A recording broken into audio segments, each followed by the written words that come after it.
Yo, what's up everyone? What's up PlayStation Nation? You are now tuned in to the What's Up PlayStation podcast. What's up? What it is? What it do? What's up? What it is? PlayStation, what's up? Jay Bari and Persona got it locked in the tub. Saturday mornings, y'all know what's up. What it is? What it do? What's up? What it is? PlayStation, what's up? Jay Bari and Persona got it locked in the tub. Saturday mornings, y'all know what's up. They don't need no introductions. You already know what you're getting, and that is facts with a discussion. The greatest to bless the mic without the needless interruptions. Face it, we got an anatomy like a little bite of me for a concussion. You know what's up, man. I mean it when I seen it. I was proud of these brothers. They entertain the people every week without cussing, and you don't ever hear the drama. They keep it clean on the podcast. Independent duo doing it big when they broadcast. Haters need to see them doing positive things. PlayStation Nation got you, ain't it obvious, man? We pulling up every week and showing love in the chat. Unlike these other channels, these guys are showing their bag like, what's up? What it is? What it do? What's up? What it is? PlayStation, what's up? Jay Bari and Persona got it locked in the tub. Saturday mornings, y'all know what's up. What it is? What it do? What's up? What it is? PlayStation, what's up? Jay Bari and Persona got it locked in the tub. Saturday mornings, y'all know what's up. They don't need no introduction. Persona, the gaming politician, politicking for the come up. Division and vision require precision, decision that gotta be thought of. The potential is exponential. Gaming credentials is what they brought us. Get caught up. You know, Bari bring the passion when he's speaking from the heart. He the best lisp on YouTube, climbing up the charts. And when Persona speaks, he gon' tear the mic apart. Intellectually, of course, cause you know the boy's smart. They cover the news with integrity, so you know it's a must watch. Ain't no console war, just two brothers being a font. What's up, PlayStation? Got the Saturdays locked. And if you ain't tuning in, you missing out. Get blocked. What's up? What it is? What it do? What's up? What it is? PlayStation, what's up? Jay Bari and Persona got it locked in the tub. Saturday mornings, y'all know what's up. What it is? What it do? What's up? What it is? PlayStation, what's up? Jay Bari and Persona got it locked in the tub. Saturday mornings, y'all know what's up. Yo, listen, man. I really do appreciate everyone that always comes through to rock out with me and Bari, man, on What's Up PlayStation podcast. A podcast by fans for the fans, or by the community for the community, I should say. Listen, man. For me, man, I'm gaming with Persona. If you enjoyed listening, definitely subscribe to this YouTube channel. I'm a PlayStation fan too.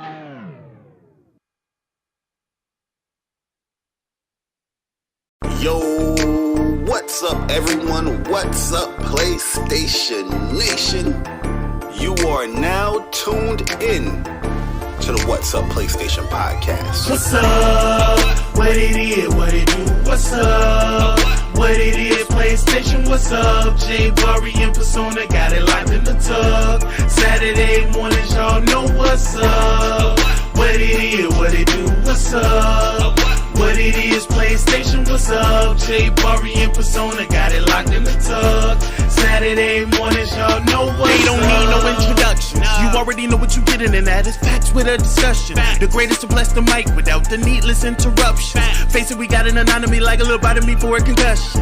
You know what's up, man. I mean it when I seen it. I was proud of these brothers. They entertain the people every week without cussing, and you don't ever hear the drama. They keep it clean on the podcast. Independent duo doing it big when they broadcast. Haters need to see them doing positive things. PlayStation Nation got you, ain't it obvious, man? We pulling up every week and showing love in the chat. Unlike these other channels, these guys are showing their bag like, what's up? What it is? What it do? What's up? What it is? PlayStation, what's up? Jay Bari and Persona got it locked in the tub. Saturday mornings, y'all know what's up. What it is? What it do? What's up? What it is? PlayStation, what's up? Jay Bari and Persona got it locked in the tub. Saturday mornings, y'all know what's up. They don't need no introduction. Persona, the gaming politician, politicking for the come up. Division and vision require precision, decision that gotta be thought of. The potential is exponential, gamer credentials is what they brought us. Get caught up. You know, Bari bring the passion when he's speaking from the heart. He the best lisp on YouTube, climbing up the charts. And when Persona speaks, he gon' tear the mic apart. Intellectually, of course, cause you know the boy's smart. They cover the news with integrity, so you know it's a must watch. Ain't no console war, just two brothers being a font. What's up, PlayStation got the Saturdays locked. And if you ain't tuning in, you missing out. Get blocked. What's up? What it is, what it do? What's up? What it is, PlayStation, what's up? Jay Bari and Persona got it locked in the tug. Saturday mornings, y'all know what's up. What it is, what it do? What's up? What it is, PlayStation, what's up? Jay Bari and Persona got it locked in the tug.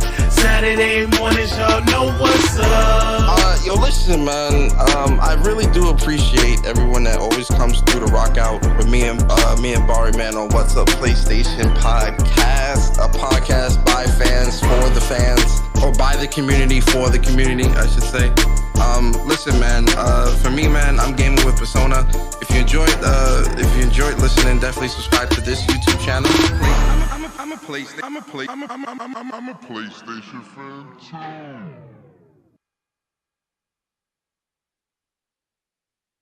Yo, what's up, everyone? What's up, PlayStation Nation? You are now tuned in to the What's Up PlayStation Podcast. What's up? What it is, what it do? What's up? What it is, PlayStation, what's up? Jay Bari and Persona got it locked in the tug. Saturday mornings, y'all know what's up. What it is, what it do? What's up? What it is, PlayStation, what's up? Jay Bari and Persona got it locked in the tug. Saturday mornings, y'all know what's up. They don't need no introduction. You already know what you getting, and that is facts with a discussion. The greatest to bless the mic without the needless interruption. Face it, we got an anatomy like a little bite of me for a concussion. You know what's up, man. I mean it when I seen it, I was proud of these brothers. They entertain the people every week without cussing. And you don't ever hear the drama, they keep it clean on the podcast.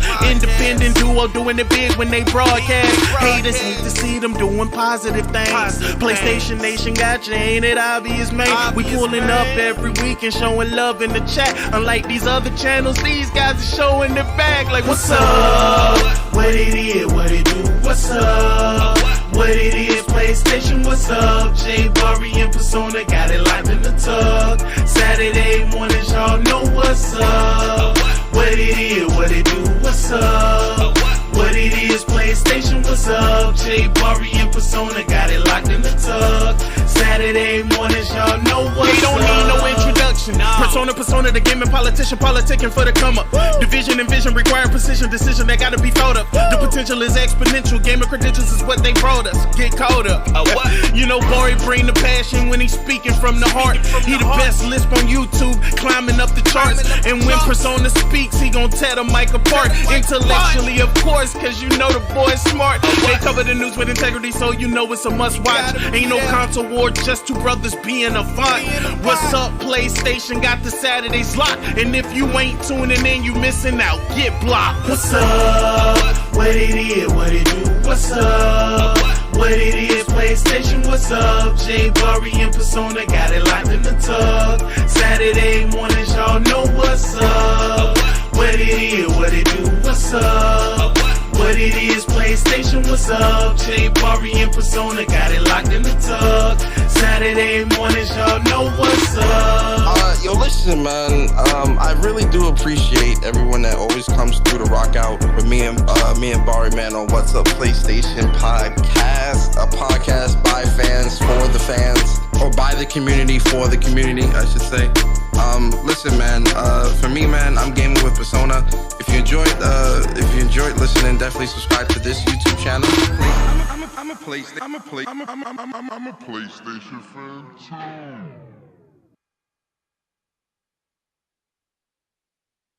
Yo, what's up, everyone? What's up, PlayStation Nation? You are now tuned in to the What's Up PlayStation Podcast. What's up? What it is, what it do? What's up? What it is, PlayStation, what's up? Jay Bari and Persona got it locked in the tub. Saturday mornings, y'all know what's up. What it is, what it do, what's up?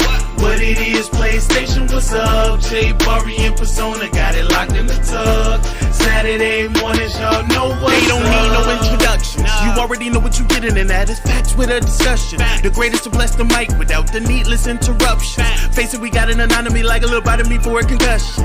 You know what's up, man. I mean it when I seen it. I was proud of these brothers. They entertain the people every week without cussing, and you don't ever hear the drama. They keep it clean on the podcast.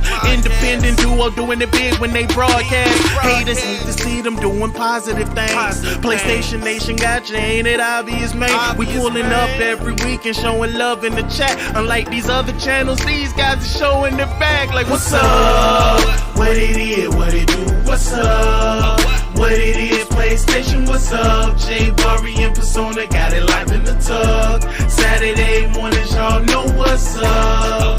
What it is, what it do, what's up? What it is, PlayStation, what's up? Jay Bari and Persona got it locked in the tub. Saturday mornings, y'all know what's up. They don't need no introduction. Persona, the gaming politician, politicking for the come up. Division and vision require precision, decision that gotta be thought of. The potential is exponential. Gamer credentials is what they brought us. Get caught up. You know, Bari bring the passion when he's speaking from the heart. He the best lisp on YouTube, climbing up the charts. And when Persona speaks, he gon' tear the mic apart. Intellectually, of course, cause you know the boy's smart. They cover the news with integrity, so you know it's a must watch. Ain't no console war, just two brothers being a font. What's up, PlayStation? Got the Saturdays locked. And if you ain't tuning in, you missing out. Get blocked. What's up? What it is, what it do, what's up? What it is, PlayStation, what's up? Jay Bari and Persona got it locked in the tub. Saturday mornings, y'all know what's up. What it is, what it do, what's up? What it is, PlayStation, what's up? Jay Bari and Persona got it locked in the tub. Saturday mornings, y'all know what's up. Yo, listen, man. I really do appreciate everyone that always comes through to rock out with me and Bari, man, on What's Up PlayStation. Cut the cap.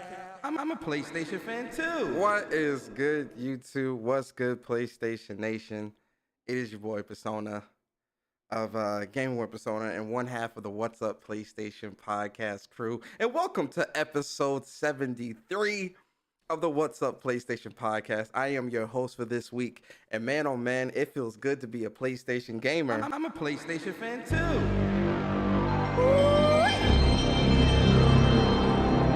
I love it, man. A lot of great games, man. Gran Turismo, Horizon, Elden Ring, if that's your jam, SIFU, right? Babylon. It's so many great games. Destiny, the newest PlayStation exclusive to join the repertoire. I'm kidding. But listen, man, we got a great show for you guys today, man. Shout out to everybody that is here right now. We really do appreciate y'all being here on this Saturday morning, man, waking up and chopping it up and talking some games with us. So shout out to everybody in the chat. Shout out to the lurkers. And shout out to anybody that's going to listen to this podcast later on the upload. We appreciate you. We appreciate you. We appreciate you. This is the PlayStation podcast for the community, by the community. I originated that, by the way. But listen, it's not just me here today, right? I am joined by the other half of the What's Up PlayStation podcast crew, WUPS Nation, if you will. The best lisp on YouTube, right? The king of the Bronx, Mr. Jerk Chicken himself, Mr. Live to Inspire, Mr. PlayStation Fragrance. You gotta dab a little dab, but do ya? My bro, man, Bari in the building. Bari, what's good, bro? Yo, what is good, guys, man? What is up? Yeah, that's 2 sprays, Persona. That's all you need. You A know what I little- mean? a little 3, you dab. overdoing it a little bit. Yeah, a little dab, but do ya? That's it. You know what I mean? A little Matter of fact, dab, you can but put do a little ya? 3, but let the 3 that's marinate in the air. You know Yeah, what I mean? yeah, With that yeah. PlayStation fragrance. But nah, what is good, guys, man? Appreciate everybody coming through once again. Saturday morning, you know, it's WUPS time, man. So definitely appreciate, you know, me and Persona appreciate everybody coming through, man. And this show is going to be a good one. And I mean, it started out a little slow when it came to the news. That thing ramped up. So It's gonna be a good show, man, and I'll see the beautiful people in the chat already. I don't know, my man Seto Kaiba, shout out to Seto, man. I don't play Destiny like that, bro. I don't know what you talking about with the whole. Are you ready for the raid? I think you talking about Persona. Yeah, he talking to me. Yeah, so I'm getting ready for the raid. For sure. I'm trying to get my light up and everything. It's world's first today. We're gonna talk about that later, but it's world's first today. So it's raid challenge. I'm gonna try to do it during raid challenge, but I'm most likely gonna wait. Yeah, but yeah, man, we got some stuff to talk about, man. We got some good stuff to talk about, Persona, man, because on one hand, I'm proud of the PlayStation Nation. Because when you look at Twitter, all you see is hashtag PS5, PS4 share. Absolutely. When it comes to gameplay and screenshots, everybody else, I don't know if any other platform is playing their games, but that PS5 share and PS4 share is being used to its entirety. But I want to say this though, when it comes to a specific game, I'm very disappointed in the PlayStation Nation, but we're gonna talk about it, man. I wonder what that could be. I can't wait. Yeah, man. Listen, I always say it, man. I always look forward to the Saturday morning podcast with my bro Bari. You know, I wouldn't want to do this podcast with nobody else but my bro Bari. So you know, Bari, shout out to you, man. And real quick, how was your week? How you feeling this week? How was it for you? My week was very, very busy. You know, it was closing out the month of February. Mm-hmm. Crazy month for a short. You know, the shortest month in the year is one of the craziest ones. But yeah, it's been pretty busy because normally I like to just clock out of work, you know, at 5, but you know, for 2 days in a row, I wasn't, you know, I'm doing that because I was just so caught up at work. But it was a pretty busy week, man. And there's a lot of games that came out, man. Yes, like sir. it's a busy that's personal life week, but also it was a great, you know, gaming week. And oh, Batman. Oh yeah. Saw that on Wednesday. Ooh, yeah. I'm like the only one in the goddamn world who hasn't seen it yet, but I am gonna see it this weekend. I rated number 3 best Batman movie in my personal opinion. You know, I ain't gonna talk about it. Bari, I think I could give my review of Batman now because I've watched the reviews. I've watched the trailers. I don't have to watch the movie to give a review, right? Why watch the movie? Just speak on it. You know what I mean? I was gonna say, like, you know, in today's time, you don't really need to finish anything to review it. So I could realistically, I could give my Batman review now just off the trailers, and based off all the trailers that I've seen, I give Batman a 6 out of 10. You know, not enough Batman, not enough bat, not enough man. You know. Yeah. I mean, I see where you're coming from. Yeah. But I also see where you're not coming from. Yeah. So we're just seeing together. You well, know what I mean? I wish the trailers were a bit longer, maybe like an hour, 2 hours long, so that I could get more of a idea of what they were trying to convey. But these short 2.5, maybe 3-minute trailers, it's not enough story. So I have to give it a 5 or a 6 out of 10. Not enough bat, not enough man. Not enough cat. Not enough cat. Not enough woman. Not enough Jim. Not enough Gordon. What is a cat and a woman? You know what I mean? That's like you can't put those things together. You know what I mean? So exactly. It's crazy. They need to you know, just get with the times. You know what I mean? But yeah, absolutely. The trailer, the movie. Don't watch the movie, but if you just watch the last trailer, you know, absolutely. Yeah, absolutely. But yeah, you know, that's how things are. So guys, let's get into the games for the week because it was a pretty interesting week for game releases, I think. Absolutely. A pretty short week too, pretty light week. So we've got Breath Edge for the PS5. We've got Elix 2 for the PS4, PS5. Yo, real quick about this Elix 2 game. I'm really surprised that they even got a sequel to this because the first game, like, just was so low under the radar, or at least I thought it was. I'm really surprised a sequel dropped for this.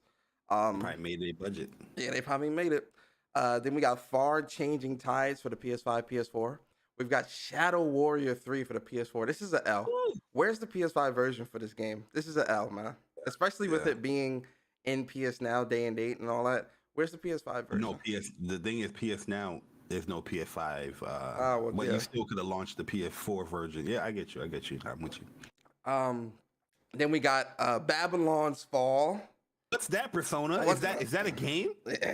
It's a games as a service. It's a gas. Who farted? It's a gas. Do you know if Babylon's the Fall. demo's still up? I don't know. Is it I have even though I have a PlayStation. PlayStation 5? You know. I do have a PlayStation 5, but I want to ask you personally, instead of me turning on my PlayStation 5 and going to the store, I want to ask you if the demo's still up for the game.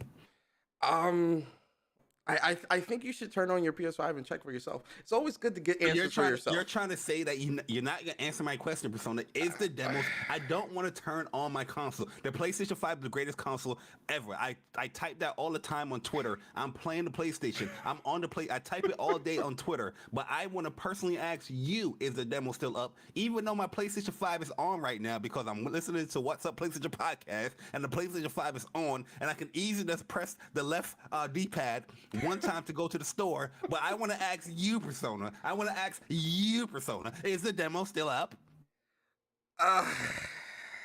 Yes, the demo. I believe the demo still is up. I got the full game, so I can't even like answer that concretely. Hey, but listen, yes, guys, it's easier today. I know that. Listen, I Yeah, don't care PlayStation, y'all who get you cooked. are. You are getting cooked That's a fact. today That's a with your fact. dumbass questions. My bad. So go ahead.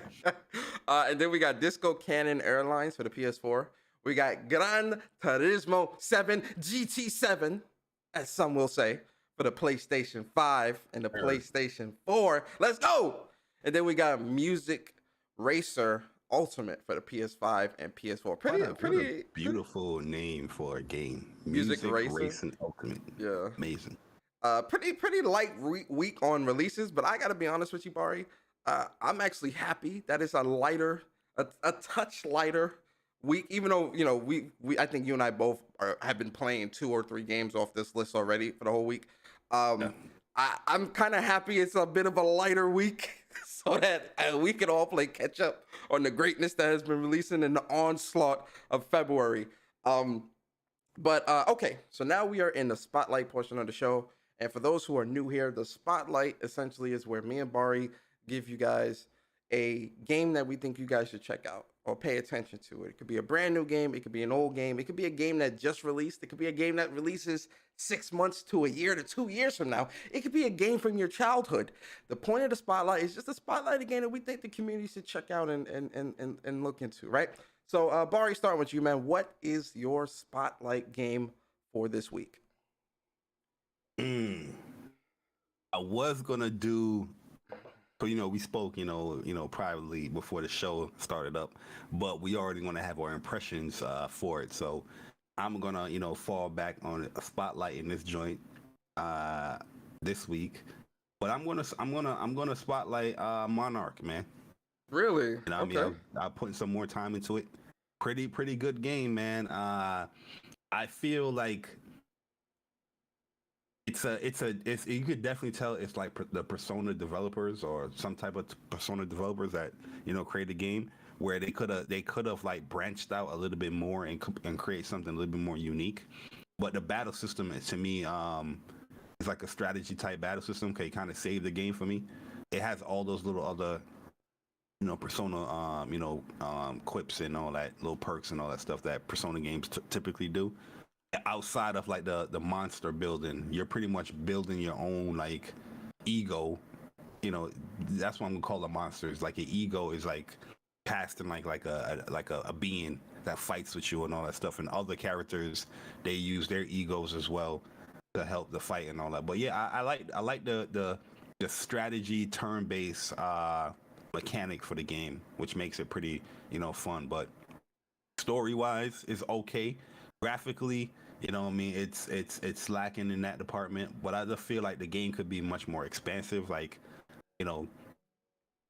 pretty much creating something new outside of just like, oh, we got a concept of Persona, we created Persona, and then we're gonna just make a different version of Persona. You could have did something entirely, that's away from the Persona series. But I like the game. I think it's pretty cool. Like I've been playing it here and there. I haven't really like dived in too much of it, but thank God that I played the demo, because your saves from the demo and whatever you earn from the demo, you pick that up right away when you play the game, and So you don't got to start from yeah, you don't have to all do that over whole again. tutorial. Yeah, thank God. Oh my God, that was like So, such yeah, a that was pretty good. I like that, and I like when games actually do that, where you you play the demo and then whatever you play from the demo actually transfer over. I like when they do that. Yeah, that's a good spot. Like I haven't dived into. I actually didn't pick up Monarch. I played the demo, so I got my save or whatever, and I got pretty a good ways in. I'm gonna wait on that. It's too much. But good spotlight. No, and ladies and gentlemen, no, I don't think me or Bari gonna break the rules. We ain't breaking the rules today. So for me, guys, my spotlight for this week, it might be a shocker. Babylon's Fall. Babylon's Fall that's a smart, because we can go right into the impressions with it. Yeah. Babylon's Fall is my spotlight for this week. Now listen carefully, right? I know a lot of people, you know, it's especially since a lot of people in this community just 2 weeks ago, right? And this is why I say the community is so funny at times, right? Because no one really stands by their convictions. Literally just 2 weeks ago, when everyone was up in arms about the Horizon Forbidden West review scores and how it's down to an 88, lower than his first game and all this, everybody and their mama was telling you, well, you know, it's not really that big a deal. Who cares about Metacritic? Metacritic, just enjoy your games. Enjoy your games. That's what people were telling you. Babylon Fall releases, and it's like in the 40s. And I'm seeing the same people who told you that Metacritic was a bad site and you shouldn't use that to determine if a game is good or not, or if you should want to play a game, or whatever the case may be, use that to shun Babylon Falls. Now listen, I've played the demo, and I've put about 30 hours into this game since it released. I bought the deluxe edition, so I've been playing it since Sunday, right? Listen, Babylon's Fall for me, it's not perfect at all. At all. I am not going to sit here and cap and say, yeah, it's a perfect game. No, it is not perfect. Graphically, it's not good. Graphically, it looks like early PS4 graphics. It's not good. Okay. There are certain aspects of how they do the games. So let me talk about the good. The combat in this game is really good. It's very layered, right? But the thing is, the way they kind of set this game up, you don't get everything right away, and you really got to put a little time in before you really start seeing things unlock and really start to really understand, oh, like this is how detailed and how leveled the game is, right? Like how layered it is, excuse me, right? Because I put maybe 15 hours into the game, played through a ton of story missions, and I'm just now unlocking the Dynamis Gideon Coffin. And the Gideon Coffin is pretty much what's on your back, and that's what allows you to wield 2 extra weapons that don't need to be held in your hand. So when you unlock the Dynamis Gideon Coffin, that allows you to do soul string attacks. Like, so for Bari and his faction, he's able to do a lunge attack and pull enemies towards him, or pull himself towards enemies, juggle and things like that. Because I'm an Agavian race character, my soul attacks for the Gideon Coffin is I can do Soul Leech, where when an enemy is about to die, I latch onto them and I steal their soul and consume them, and I gain SP back. And SP is spirit points, and the spirit points is what you need to be able to use the weapons that's connected to your Gideon Coffin, right? And I also get health back, right? Agavian is more of the tank type class, right? There's also got ally support, where you can link up and share like abilities and things like that. So it's like when the game really begins to open up, it's a couple hours in. And I won't lie, if I was somebody that was like, if I was just playing those first couple levels and I was really unsure about the game, those first couple levels are rough, because it's very linear, super linear. It's very closed off. But if you really stick with the game and really begin to play and get into the story, because I think the story is pretty interesting as well. There's definitely some surprises, right? Even like what we was playing last night, Bari, when we fought Galenos, you know, that whole surprise and what really going on.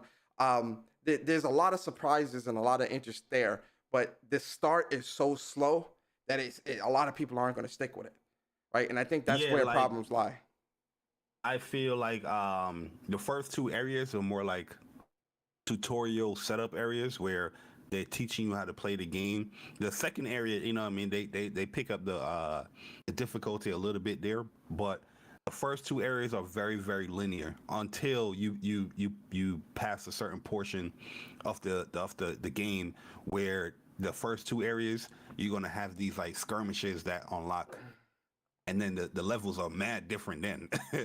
You know what I mean? But yeah, like I feel like when it comes to this game and how the game is being reviewed and whatnot, a lot of people, you know, when it comes to a games as a service, they don't really play the whole game to its entirety, where they might just play that 2 level and be like, oh, this is the game, or this is what it has to offer you, and that's it. You know what I mean? They didn't unlock the 3 accessory slots. They didn't unlock the other Gideon coffin that you can unlock to get your actual like your dynamis ability, like the soul's vault or the soul leash or the whatever Persona have, the little tank move that he has, the soul snatch I think it's called, or whatever, whatnot. They don't have that stuff, so they're just thinking, oh, this game is lame, it's the same thing. And you know, when it comes to these hack and slash games, people don't explore, you know, the gameplay aspect of it. You know what I mean? Everybody just do the square, triangle, and just go from there. Oh, the combos is mad simple. No, there's a whole bunch of shit you can actually do in the game, you know, especially when you level up and you unlock certain things. And yo, real talk, the gameplay and the mechanics of the game is really deep, because yeah, it's a games as a service. You know, people like you remember the first time we had a debate with this game when I told people about this game, and remember they announced like, yo, this is going to be a games as a service game, and everybody wrote it off because it was games as a service. When you tie that whole games as a service, live service, people, for some strange reason, this community, they just write it off because, oh, it's a game as a service, they're going to try to nickel and dime you. This is the most generous, forgiving game I've ever played as a games as a service, where everything that you need when it comes to materials or money or whatnot, they just give you that shit. They're like, here, take it. Yeah. The only way you actually spending money in this game, if you want certain cosmetics, or if you personally are just not playing the game, where whenever you come in, he was like, yo, I want to get all this item, or I want this, I'm going to spend some real life money. Where you don't even need to do that, because it just give you it. Yeah. It just give you, no different than Gran Turismo, how everybody talking about microtransactions, but this Gran Turismo was like, here, you racing? Here, take it. Money? Here, take it. And you want a car? Take it. And that's how this game is. Yeah, and even like, you know, and again, you know, me and Bari, we've been playing this all week together, right? The boss fights in this game, I'm gonna be honest with you guys, man, these are some really well thought out and great boss fights, right? What you're seeing here on the screen, like I said, I'm a Gavian race, so I could take that damage. You feel me? So you see me aggroing both of these enemies and all this crazy stuff, right? Like when the game really opens up, like, and listen, guys, I'm not trying to cap and say like, yo, this game is perfect, or even trying to defend Metacritic scores. You know, I really don't give a fuck about that. But you know, I'm saying for me as a gamer and my enjoyment and what I was looking forward to in this game, yo, it really has surprised me, especially when things start to open up, man. Like it really does a good job of, like, you know, the combat, the fighting, the enemies, the challenge, you know, the variety in terms of the weapons, how they fight, how, you know, the different abilities, your enchantments, how you could build your class and all this other stuff. It's just fun. Like it legit is fun, man. And I really am enjoying my time with it. I can't put it down. Really good. The game is, I'm not saying the game is perfect or it's like a masterpiece or whatnot, but the game is really, really fun to play. And you do feel that accomplishment when you get past something, or you know, get certain material. It's one of those loot-based games as well, where you get a whole bunch of, you know, gear and weapons and whatnot. But the fact that you can mix and match your weapons, where you can equip 4 different, weapon types. That's mad fun. You can mix up your gear. You have the vanity stuff where you can just do the cosmetic stuff on how you look at your character. Like, graphics wise, it's not going to pull you into this game, but the gameplay and the mechanics is what's going to pull you in. And you know, it's one of those games where you can just play it for your pastime as well. Like if you playing with your friends, or you want to hook up with your friends and just grind out and just level up and get loot, this is a perfect game for that as well. Like, I'm liking the game a lot. I think the game is really good. The reviews and all that stuff that people are saying doesn't reflect this game, in my personal opinion, because a lot of people is not really playing the game. You know what I mean? I don't think a lot of people passed the third part of this game. You know, the They third didn't, level, yeah, the volcanic level. yeah, they didn't like because there's like 4 or 5 missions or quests as they call them in this game in each in a specific world, right? So they got the volcanic cloister, the ice cloister. These are the name of the worlds, and these are all within the world of Babel, which is what they call the area, or the ziggurat, which they call the areas that you go to. It's called the ziggurat, and you know, it's a lot of challenge. And you fight bosses at the end of each quest. It's challenging, and then at the end of a quest, like quest line, you fight like a mega boss or like the big bad boss of that level. So what you're seeing here with Mora. This was in the ice. Was this volcanic cloister or the volcanic? Because ice was what's the name? Volcanic cloister where Moira. One of my favorite boss fights. Yeah, This boss fight was beautiful. the music in this fight, man, and like the challenge that this chick, like, yo, this was like some Returnal, near Automata level boss fighting here, bro. The music is good. Let me see if I can play some of the music, because this is not copyright music. I'm trying to tell you, bro. And like she's saying all types of crazy shit. You see her like doing like it's just so much that's happening here. It's good, man. Like it's really dope. Honestly, it's really dope. Yeah, And like as a games as a service, they do a great job. You know what I mean? A lot of games as a service, they try to make it seem like you have to grind out a whole bunch to, you know, to get what you actually want here. The battle pass in this game is pretty easy. Like we're already at like level like 18 on the battle pass, and you know what I mean? And we just been playing the game, you know what I mean? To get in the gear and all that stuff.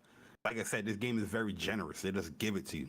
yeah. But my whole thing is that a lot of people in this community, they don't have an issue with PlayStation going down, you know, saying they're going to have 10 live service games, you know what I mean? But this live service game, y'all want to deny it because y'all focusing on, you know, reviews, which you claim that you don't care about, that don't interrupt your purchase decisions, you know what I mean? Like, if you're not interested in Babylon 4, I'm not slighting nobody, but a lot of people in this community, they're very hypocritical in my opinion, because one side, if a game is reviewed right, you guys are purchasing the game based off the whole Metacritic score. And be like, yeah, you know, I got this game because the Metacritic, you know, the hype and all that stuff. But then if the game ain't, you know, properly, you know, reviewed right when it comes to Metacritic, you guys are going to deny it. You know, I'm talking about the game is trash. Oh, PlayStation, we got to take an L on this one. When you don't even play the fucking game. The only person that's taking an L and speaking about it is you motherfuckers that don't play the goddamn game. You can't take an L on something if you ain't played yourself. The game is not broken. One thing, the performance of the game. Yeah, performance is good. This is multiplayer. Yeah, it's 4 players. You don't see not one frame drop. You don't see no one screen tearing. Yeah. None of that in this game that's happening in this game. Yeah, the performance is good. Shit. Look at what's going on right now. Crazy the real particles. Talk. My bad. Go ahead. No, go ahead, bro. You was on a roll. Go ahead. Nah, I'm just saying, like, this crazy particles that's going on. The performance on this game is A1. There's a whole bunch of stuff that goes on with this goddamn game. And you know what I mean? The things that people are talking about now about performance and this and that. This game is top notch when it comes to it. Co-op play, all of that is in this game. As I said, as a games as a service, they done it well in this game. It doesn't feel like they're nickel and diming you where you have to purchase anything. If you want to get your character jiggy or have this certain type of gear, then you know you might have to buy something because that gear is only locked into that. Which, you know, that's what, you know, most games as a service does anyway. But when it comes to the basics, what you need, your weapons, your gear, all that stuff, they just give it to you. But at the end of the day, stop talking about PlayStation Nation. We need to take an L on this shit and all that stuff. When just 2 weeks ago, like Persona said, you don't give a damn about review scores. Reviews don't matter. You gotta pick a stance, man. Just as like the same thing about you guys attacking reviewers that's not finishing the games, but then you guys are giving scores to games that you ain't finished either.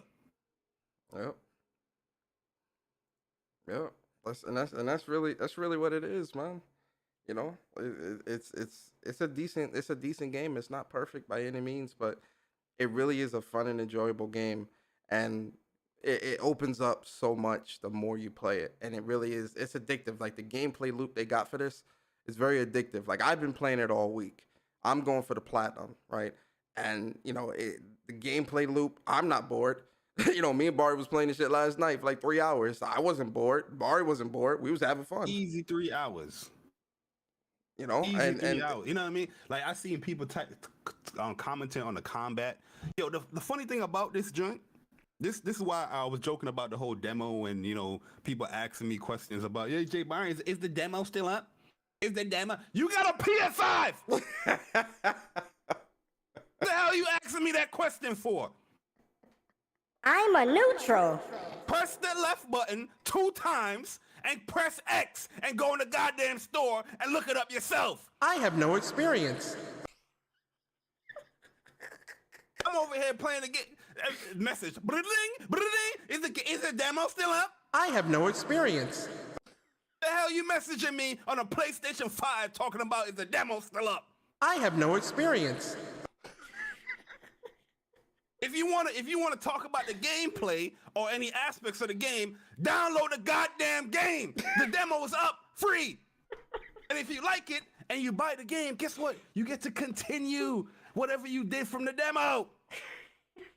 The hell you asking me questions like that for? Play the shit yourself. I have no experience.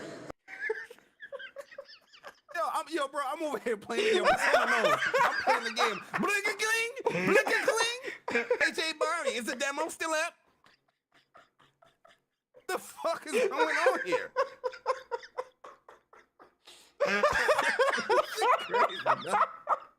Hey, yo, the show just started. Yo, Bari is fired up. Yo, the show just started. Listen, I haven't done a video. I've been holding it back because, yo, people in this community be funny, man. Like, I understand you just want to have a convoy. You just want to talk. But listen to you. Before you ask a question, picture it in your mind. Like, yo, is this a good question? I have a PlayStation 5.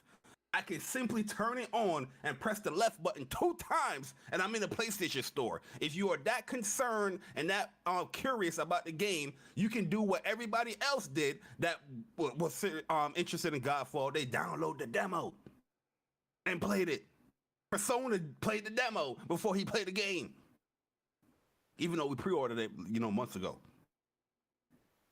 Yeah, you have a PlayStation 5. You have a PlayStation 4. At the end of the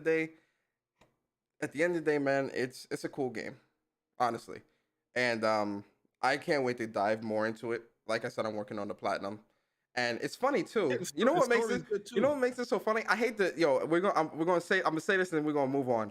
What's so funny about, like, in this community is everyone is making excuses. So when the comparison of how much better Horizon looked to Elden Ring, people understood. But when it comes to Babylon Fall, it's unacceptable that the game looks like this. Come on, the art style of Elden Ring. Come on, man. The art style that this game is specifically going for is like a painting, like a painting type of look. Type painting going for. I'm not saying that's an excuse, but that's the art style. Nobody, the people that don't play the game want to bash it, talking about, you know, looks and all that stuff. You can simply see that that's what they're going for with the music and everything. It's just that's what they're going for. Yeah, it's not an excuse, but what the point that I'm trying to make is that people, the general public in the community was very accepting and understanding of Elden Ring looking the way it looks, especially when you compare it to something like Horizon Forbidden West open world, where it's like night and day. But they are accepting of that with Elden Ring. Babylon Fall. Yeah, everybody asking, are the demo still up? Hey man, all right, let's move on. So yeah, that's my spotlight. I know they're definitely joking. So that's my spotlight, right? And that's also one of our impressions. The other impressions that we're going to talk about real quick before we get into the news is Gran Turismo 7. So I put maybe about 4 hours into the game. How much time do you think you would have put into the game already, Bari? Before we start talking about it, I want to say about like 3 or 4. 3 or 4? Okay, cool. So you know, I dabbled in quite a bit of it in terms of like the licensing test trials that they have you do, the cafe collection cards that you have to do. I did the championship grand circuit race challenge, and you know, I've been looking at like a lot of the cars and and things like that, and understanding like, you know, like the tunings and you know, playing around with a lot of the different settings and stuff. This game is very beautiful, and it offers a lot, right? And I haven't even gone online yet. This is all just straight offline shit, right? The game definitely offers a lot, and it's a very beautiful game. The racing, the handling, you know, my first car I picked was the 02 GTR. Yeah, the 02 GTR. Yeah, that was the first. That was the best bang for the buck. The Skyline, yo, that junk kills everything, bro. I haven't tuned it. I just let everything stock, and I am washing fools in these races, bro. And I'm like, and I got the race set to hard. What did you choose for like the race difficulty? Oh, I put the normal, the medium one. Oh, the medium. Okay. But let's start with you, Bar. How you feeling about GT7? Yeah, like I'm liking GT7, man. I mean, like I've played Gran Turismo's in the past. I've never been like a super racing dude like that. But yo, I know it's gonna sound corny, and you know people laugh at PlayStation guys for saying this, but that DualSense does hit different, bro. Yes, sir. That DualSense hit different. Yo, you feel every aspect of the game. It's not just the triggers either. Like, you know what I mean? Like I feel the tension like it's a real gas pedal that I'm pushing when I press that trigger, where I can just say, I'm gonna 25% push this thing down and try to hit this corner, and I'm gonna fully go for the full throttle or whatnot. You know what I mean? And then every little gravel, every little like road bump, you feel that joint in the control. I'm just like, yo, this controller is going off in this game. And the way how they set you up in the game in the beginning with that first race, you got this nice car, I think it's like a Mercedes car, and you just drive into the music, and you got to clear each checkpoint, and the music still go. I was like, oh, that's kind of fire. Yo, the music, you talk about the music rally. I thought I failed it, but it was like, no, you passed it, but you know, you just stopped the music here. I was like, oh damn. I was like, yo, okay, cool. I ain't gonna lie, I failed it once, right? Because when you first boot up, you have to do the music rally to get into actual Gran Turismo 7. And I'm like, what? Yeah. Yo, they want to make sure that you dudes understand this is some real shit here, right? And like, yo, the first time, I forgot what car they had us driving, but like, I was like, because I haven't played like an actual racer in a long time. It's been a couple years. And this is like so a like sim. I had this is a sim. Regular racer. Yeah, so it took some time for me to like during that whole music rally, it took some time for me to like reacclimate to like racing games. So like I was kind of hitting corners real sloppy, going too fast. Yeah, going way too fast on certain turns and hitting the wall, and I'm just like, oh my god, bro, like I am so sloppy right now. But I failed the first music rally, but then I was like, all right, you know what? Nah, Persona, let's sit up. Let's do this right. And I'm sitting there and I'm like, yo, okay, here we go. And I'm like super hyper focused on the OLED. Yo, first off, yo, the OLED, oh my God. Yo, if you guys have an OLED TV, play this game on the OLED, bro. Please play this shit on the OLED. This game is so beautiful. And like Bari said, with the DualSense, yo, the DualSense is what the create button was last gen. This is what's gonna elevate that whole immersion of gaming, bro. Like you can't, yo, moving forward, it's DualSense or bust. Pause. It just is, bro, because the DualSense just heightens everything, especially if you hitting the gas pedal. For anybody that's ever driven a car and you're using R2 L2 for your gas and brake pedals, bro, it's scary how accurate of the pressure is to actually drive in an actual car when you press the gas or the brake pedal with your foot. The pressure feels very similar. It's crazy. And like I'm hitting the brake and I'm like, yo, I really gotta press the button. Like, yo, you really gotta press, because that you know what's about this game that's good too? The sound, yo, that 3D audio. Yes, sir. That's on top tier, bro. Yes, sir. Cause you hearing the wind, you hearing the car engines, you hearing everything around you, yo, and it just immerse you in there. You know what I mean? That jump, yo, if you already have speakers as well, turn on 3D audio on the speakers. It sounds great. The headphones, it sounds great. Like, yo, it's just a different experience, man. And then even with the because I just did my first race driving in the rain, and so like, you know how when you drive a car, yo, you know how when you drive a car in real life And so say like you're on the highway or whatever and it's raining and you driving a car in real life and you hear the wheel cutting through the water drops on the street. It sounds just like that in the game, and it's so realistic sounding. And then you hear the wind and you hear the rain, and because you know when you're driving fast and you're going towards, like, and the rain is coming towards you instead of going with you when you're driving, so the raindrops is hitting your windshield and all that. You hear all that while you're driving, and then when you hit turns, you hear like the slickness of the tires, like shh, shh. I'm just like, bro. The immersion detail in this game is so amazing. Like, yo, Kazunori, the team, they outdid themselves, man. We was in the Discord when I was doing that whole the race that you was talking about, and yo, you have to drive different, like completely different, and you feeling that joint, bro. Yeah. Like you feel it. You can't just press the R2 button like all the way like you're doing on the drive plane. Like you feel that joint, and then when the rain went away, you see the evaporation, like the freaking the floor. It was wet, but then the sun came out and this was drying up. I was like, yo, this is joint is crazy, dog. Yeah, like this joint is different, yo. It's just a different breed, yo.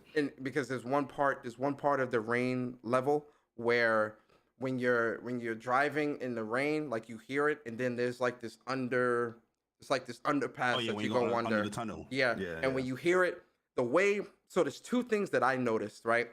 How quickly the sound design in this game is so crazy because when you're driving in an actual tunnel, you hear the echoing and you hear all that, you know, like the ambiance changes because you're in a larger area, more space, so sound travels differently. In this game, as you're going into the tunnel, you hear the change, the change is so quick and it's so drastic because you just hear it. When you hear the engine hum through the tunnel, and then the way the tires hit the floor and the way the sound of the tires changes because obviously underneath it's dry. It's just so crazy, bro, how it changes, man. It really is amazing. Yeah, microtransactions is a big topic on this game as well. Let me enlighten a lot of people here when it comes to Gran Turismo. So the first Gran Turismo to incorporate microtransaction was actually GT6. You know, when the PS4 came out, you know, GT6 came out PS3, and that's the first one they incorporated microtransactions into the game. Sports, we already know, had microtransactions as well. They was going for like the esports look and all that stuff because at the end of the day, from the GT games that I've played, I don't put that much hours into GT games for sure, but like I said, just with Babylon Fall, especially when it comes to 7, they are very generous with what they give you in this game. Everything you do, you get in money. You get money, and you can earn. And the car, better you do it, you get more. You get like bonus cash and stuff like that. Yeah, they give you little incentives like clean ride, like, you know, typical GT games and all that. But yeah, like the microtransactions in this game is that you can purchase like credits, and so you can buy whatever car or whatnot. I don't think it's an issue in this game because you don't really have to buy it. If you want to go ahead and skip on all the work that you got to put in to earn the money for the game, then go ahead and skip it. You know, the microtransactions is going to be in video games. That's just the atmosphere we as gamers created, because at the end of the day, as much as, you know, people have their disdain about microtransactions, the majority of the people are purchasing them shits. All you guys, every time we hear everybody got excuse, I got a wife and kid, this game is not respecting my time, and all that stuff. But then when they put the microtransaction there, they're like, what is going on? What is going on? But Barry, you respecting my time? I don't have to play the game for 2 hours to get this car now? I have to buy it with real money? But Barry, my whole thing is, if you're playing the game and it's a game you're really interested in, what's the problem? Because you're putting time into, if there's a game that has microtransactions and I'm really playing the game and I'm into the game, I'll most likely have that anyway. And in terms of this before, because I know you're about to go in, but I'm gonna add this upon what you're gonna say, and I want to ask this, and you can further elaborate. What type of game is Gran Turismo? Is it like a regular single player game, or is it a live service game? It's a live service game. Now you can continue. Yeah, Gran Turismo 7 is not a single player game with a multiplayer tacked on. The multiplayer is the life bane of this game, right? And when it comes to what GT has always been, it's the real driving simulator. That's the motto. This is not for and I mean this. Excuse me. I mean this no disrespect. It's not really meant for a casual. Like if you're really trying to get into this, right? It's really meant for people who are really into these types of games. So if you're somebody that's picking this up, and because you're interested and you see all the pictures and the stuff like that, and you cool, yeah, no, definitely pick it up and try it.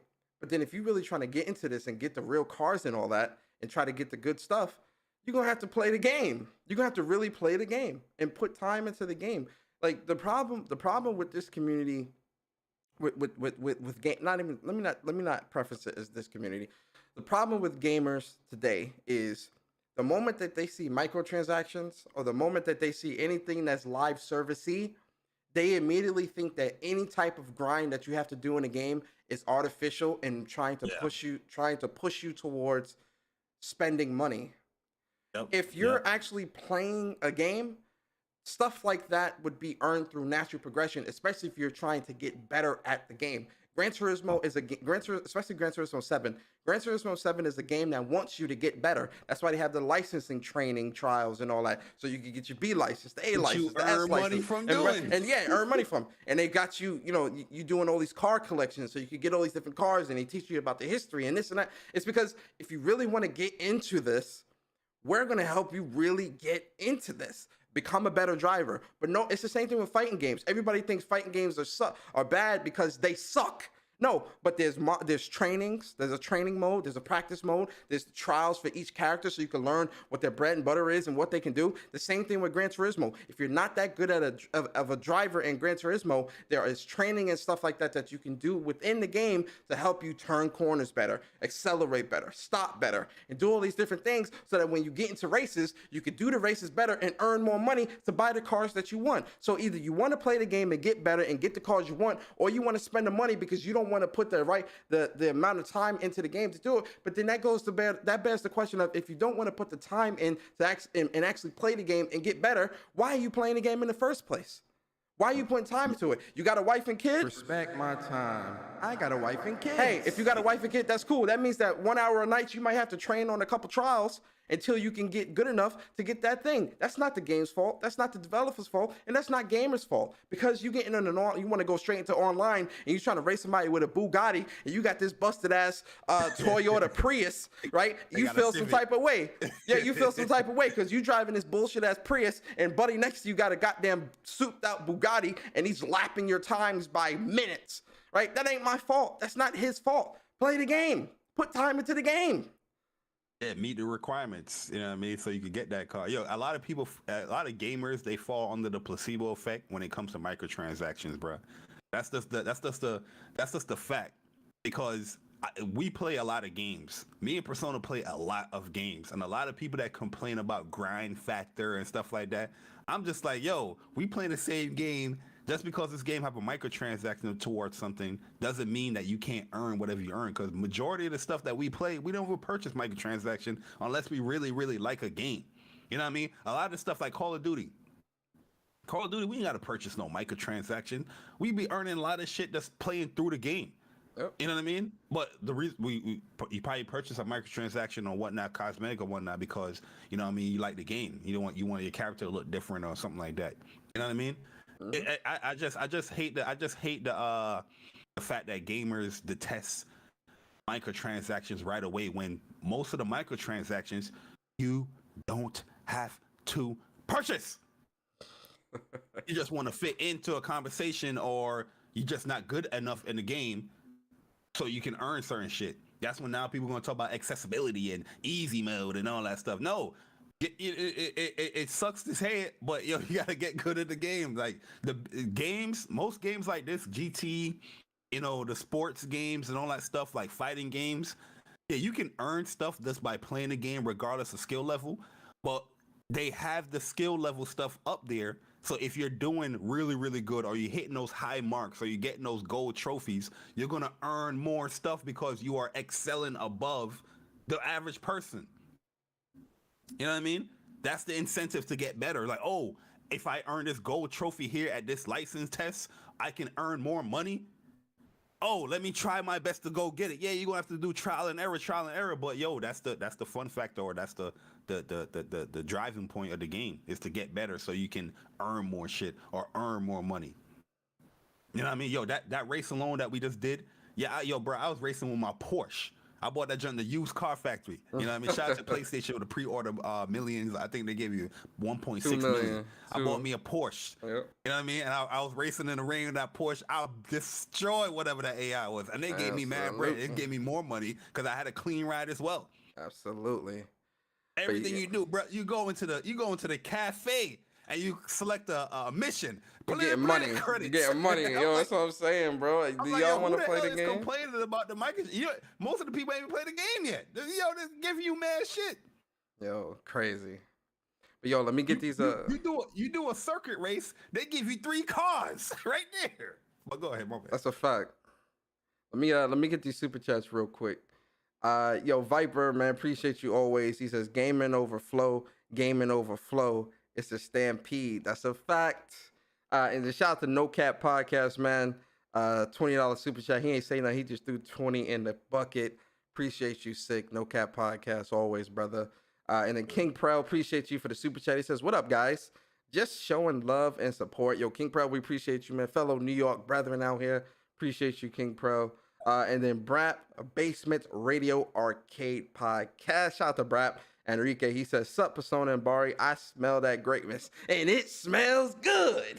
Yes, and then Jemiah, appreciate you, man, for the $5 super chat. He says, yo, Bari, I got a quick question.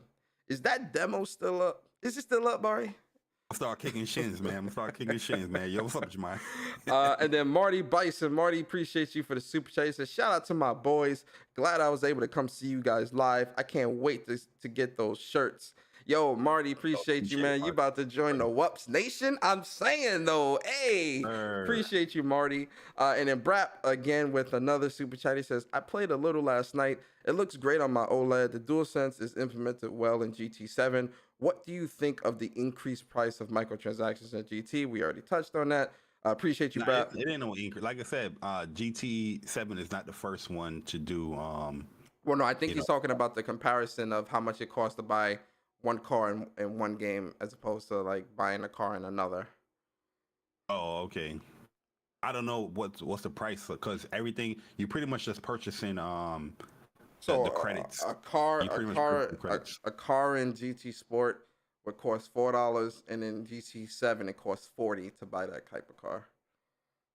Yeah, but they don't have no thing where you buying the actual car with real money. I think you mean, yeah, I think it's the credit. I think they're talking about the cost of the credits, the credit to car cost ratio, or whatever the case may be. And GT7 is a bigger, more expansive game. But I don't have an issue with the microtransaction stuff. Yeah, I just bought a Bugatti too, all for the bread I earned. That junk was $1 million. I just bought that. Yeah, I just bought it, man. I just got the $1 million. And then Viper, appreciate you for the super chat. Says you can feel the wheels catch under the bridge when you go from west to a dry surface. Yes, sir. Yes, you can. Wet. Yeah, not west. Wet. Wet to dry surface. Yeah.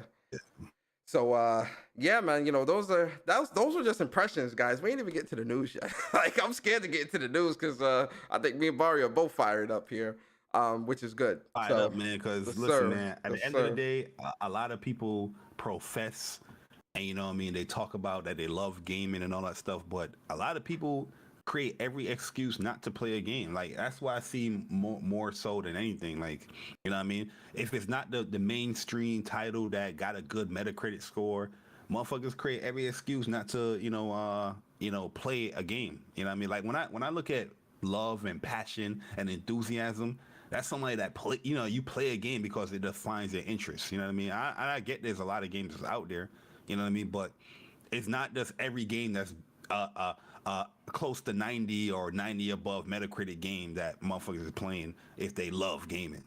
Yeah, you know what I mean? But I agree. I think that's what a lot of people starting to slowly turn into. Is like, if it's not 90 or above, it's not worth looking at type of shit, you know? Yeah, you know what I mean? It's just craziness, bro. Like, I'm like, damn. And then every week, every day, we got a Twitter space or a video. I just love game. Gaming is just I so appreciate it. I appreciate it. What game you playing? It's not worth my time or money. I'm like, what the fuck? That's a bad faith question. Yeah, like, this shit crazy, dog. Yo, real quick, shout out to No Cap Podcast with the Super Chat. I tried to tell y'all, these dudes be looking for excuses to not play games. That is a fact. Sick, I'm a neutral. every minute, every day is like a new excuse. And then when the people that have the experience talking about it, like, oh, no, you're not credible. I didn't even play the game, but that game was hard. Look at the Metacritic. It's a 49, 40. This is terrible. Hey, yo, let's get into this. Let's get into the news, man. We got a lot of great news, man. We got a long intro today. It was a long intro. That was damn near an hour. That's council podcast time. You feel me? Shout out to the council. All right. So first bit of news, man, is so PlayStation. So Ampere Analyst, they did a they pretty much was doing an analysis on the 2021 console market, right? And so the big news we're gonna talk about is really just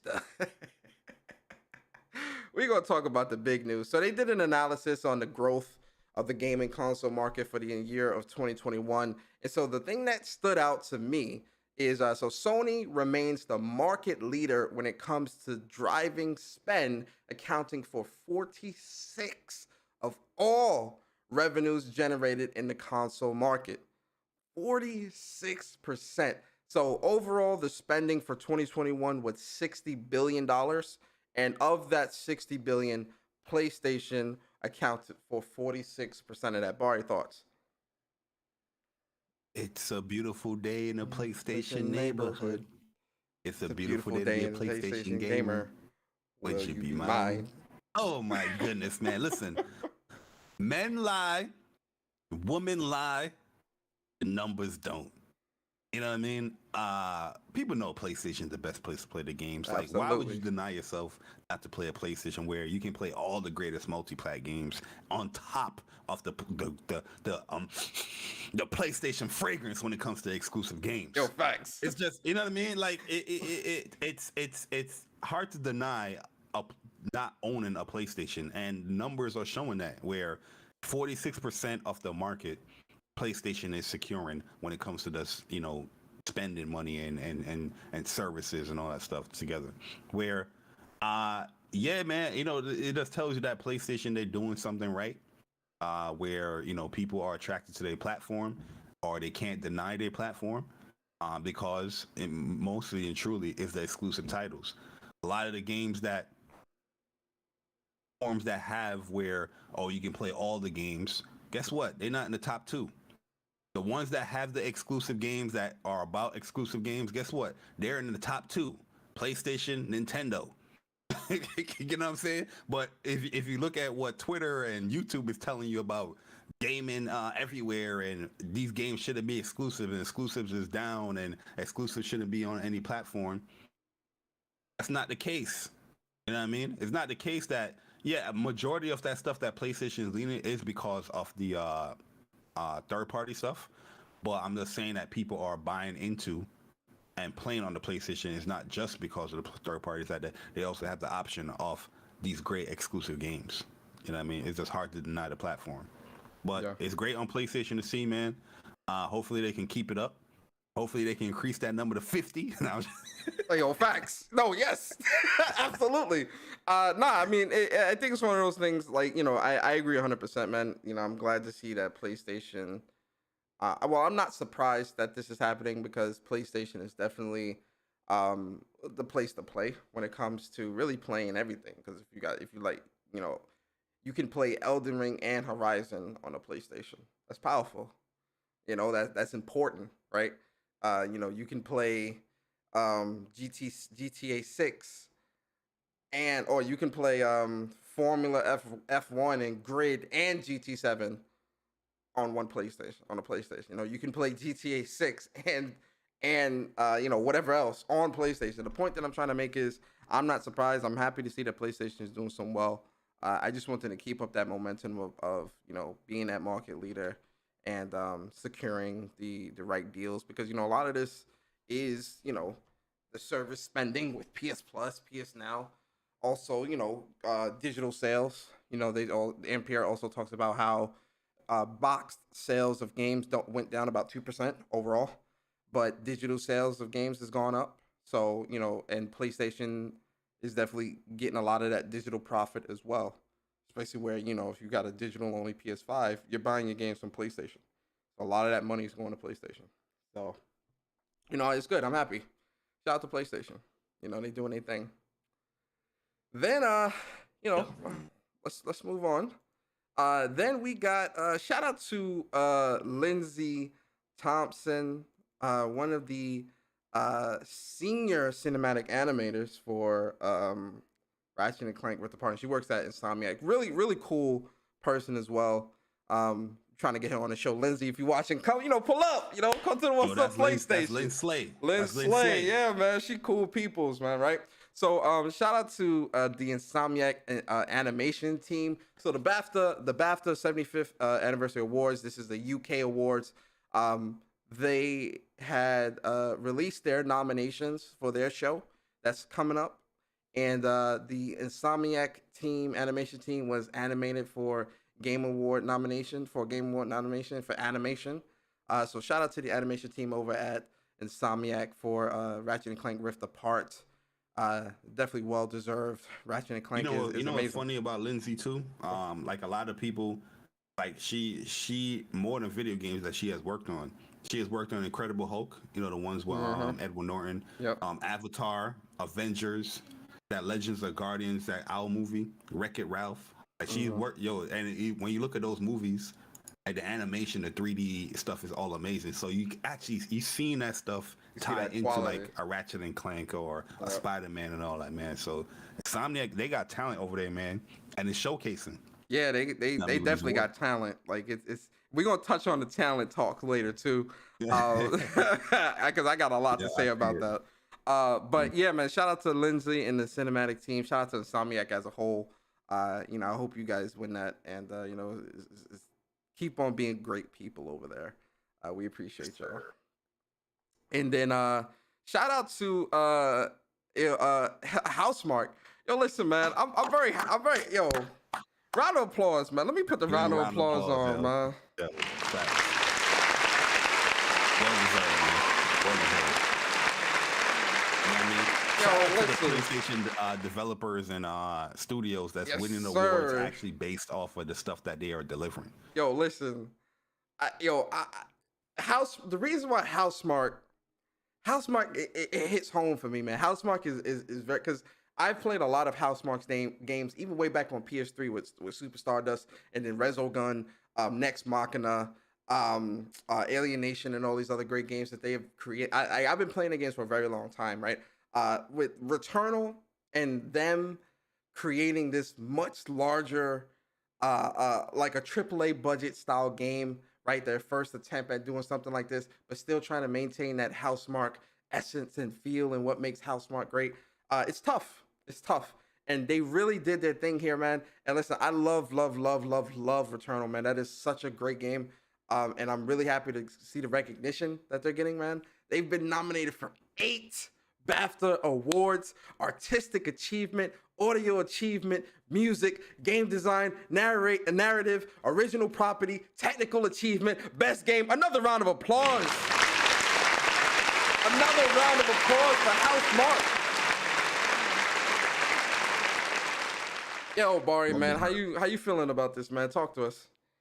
Yeah, I think it's well deserved, man, that, they're getting that recognition. I mean, they always got that recognition as far as like, arcadic, chaotic games that they create. But Returnal is definitely putting them on the map, man, because Returnal, they took all the concepts and all the essence of like Housemarque and what they normally would put in the game, and they just blew it up to a AAA quality type game, man. So shout out to them and all the awards that they are being nominated for. Well deserved, and I'm just happy that they're getting the recognition that they deserve. Yeah, shout out to them, man. Shout out to them so much. I hope they win. I hope they're successful. I can't wait. And speaking of which, I was just about to say I can't wait for their second. I can't wait to see what they create next. And speaking of which, Bari, That segue. hey, y'all know I love the segues. And I ain't talking about the motorized vehicles either. Which is all expensive. Expensive as fuck.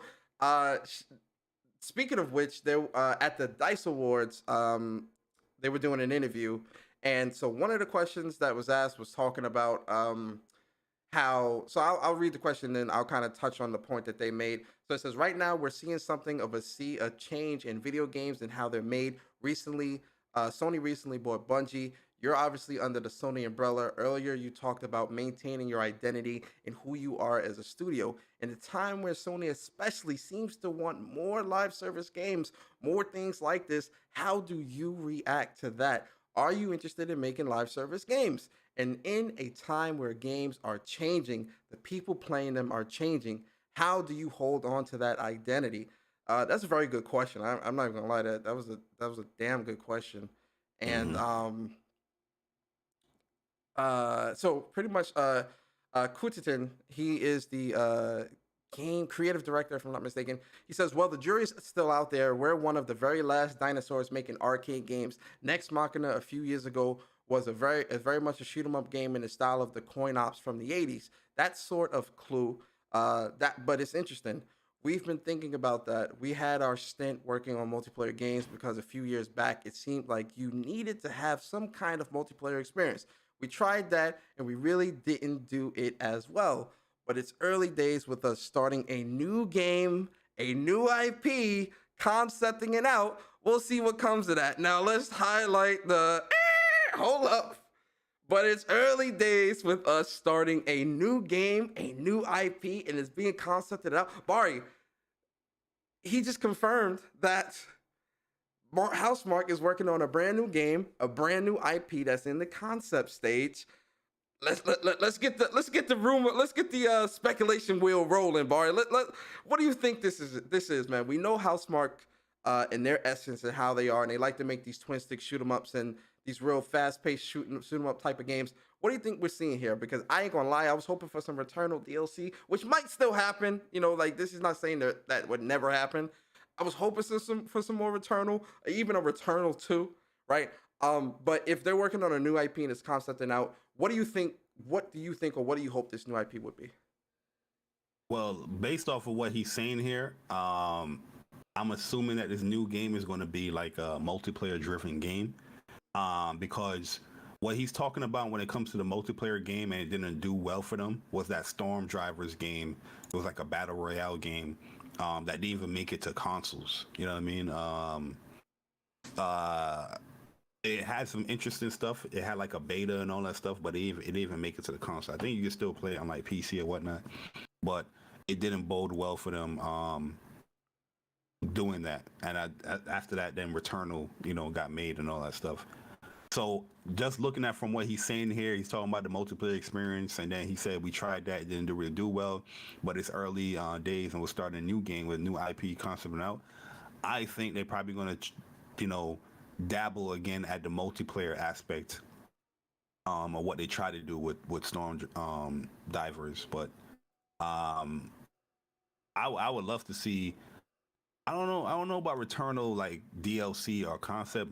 Maybe just like you just want to play more of Returnal, so probably like more like biomes and whatnot. But story wise, I don't know if it would make any sense to have like a part 2 for Returnal. But yeah, I would like to see them try multiplayer. You know what I mean? That concept play of like Housemarque, that chaotic, type of game with a whole bunch of bullet, what do you call it? The Bullet Fury or whatnot? Yeah, Bullet Hell and all that, yeah. Bullet Hell, yeah. I said Bullet Fury. I would like to see that, they try to concept. I would like to see them iron that out and have a really successful multiplayer game, especially like a third-person one. Imagine like a Returnal like multiplayer type game. That would be kind of fire. Yeah, I was gonna say I think Returnal, but it's kind of like movement like that. I was gonna say I think Housemarque is also like one of those developers that they're really good when it comes to shooting, like creating like a shooter that can be really addictive, right?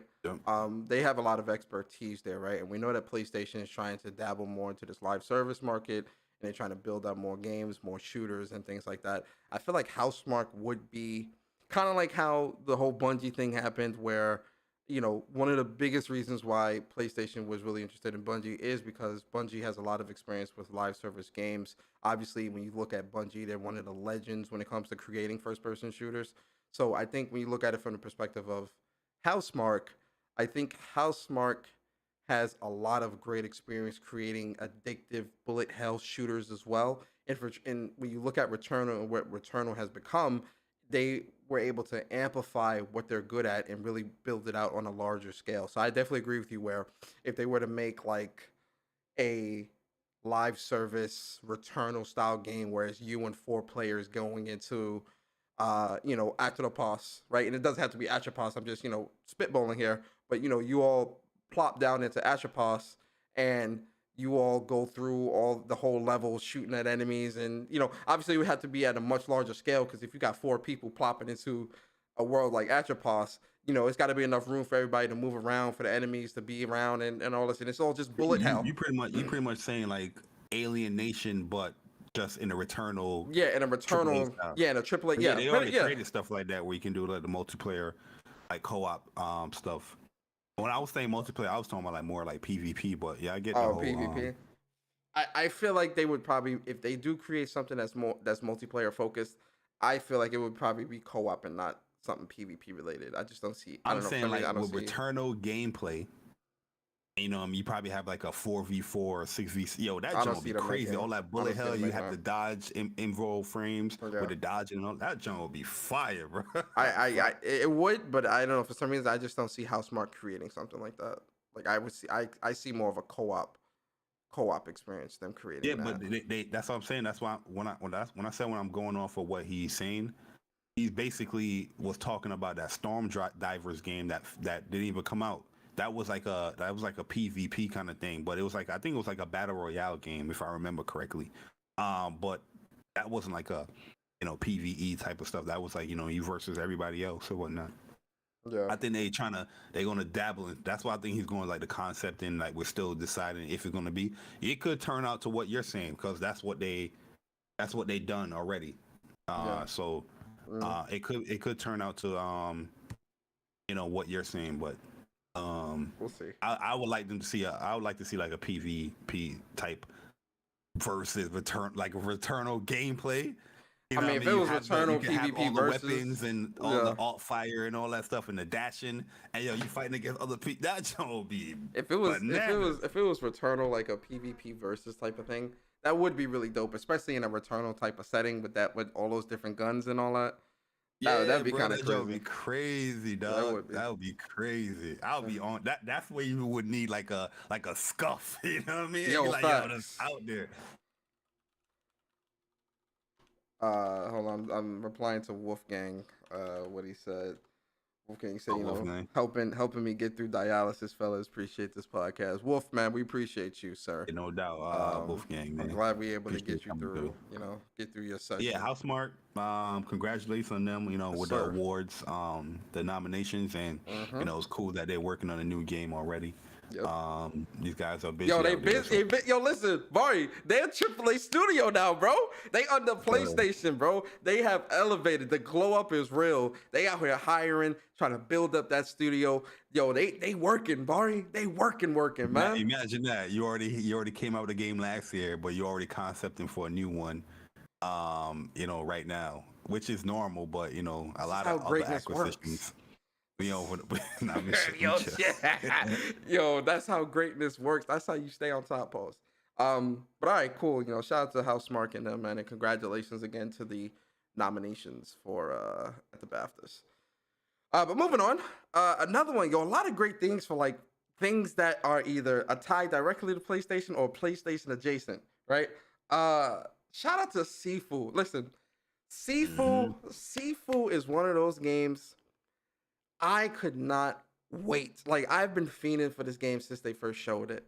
And I put a lot of time into this game. It's very addictive in terms of the gameplay loop and the formula and leveling up your moves and going through the levels and the variety of enemies, the boss fights.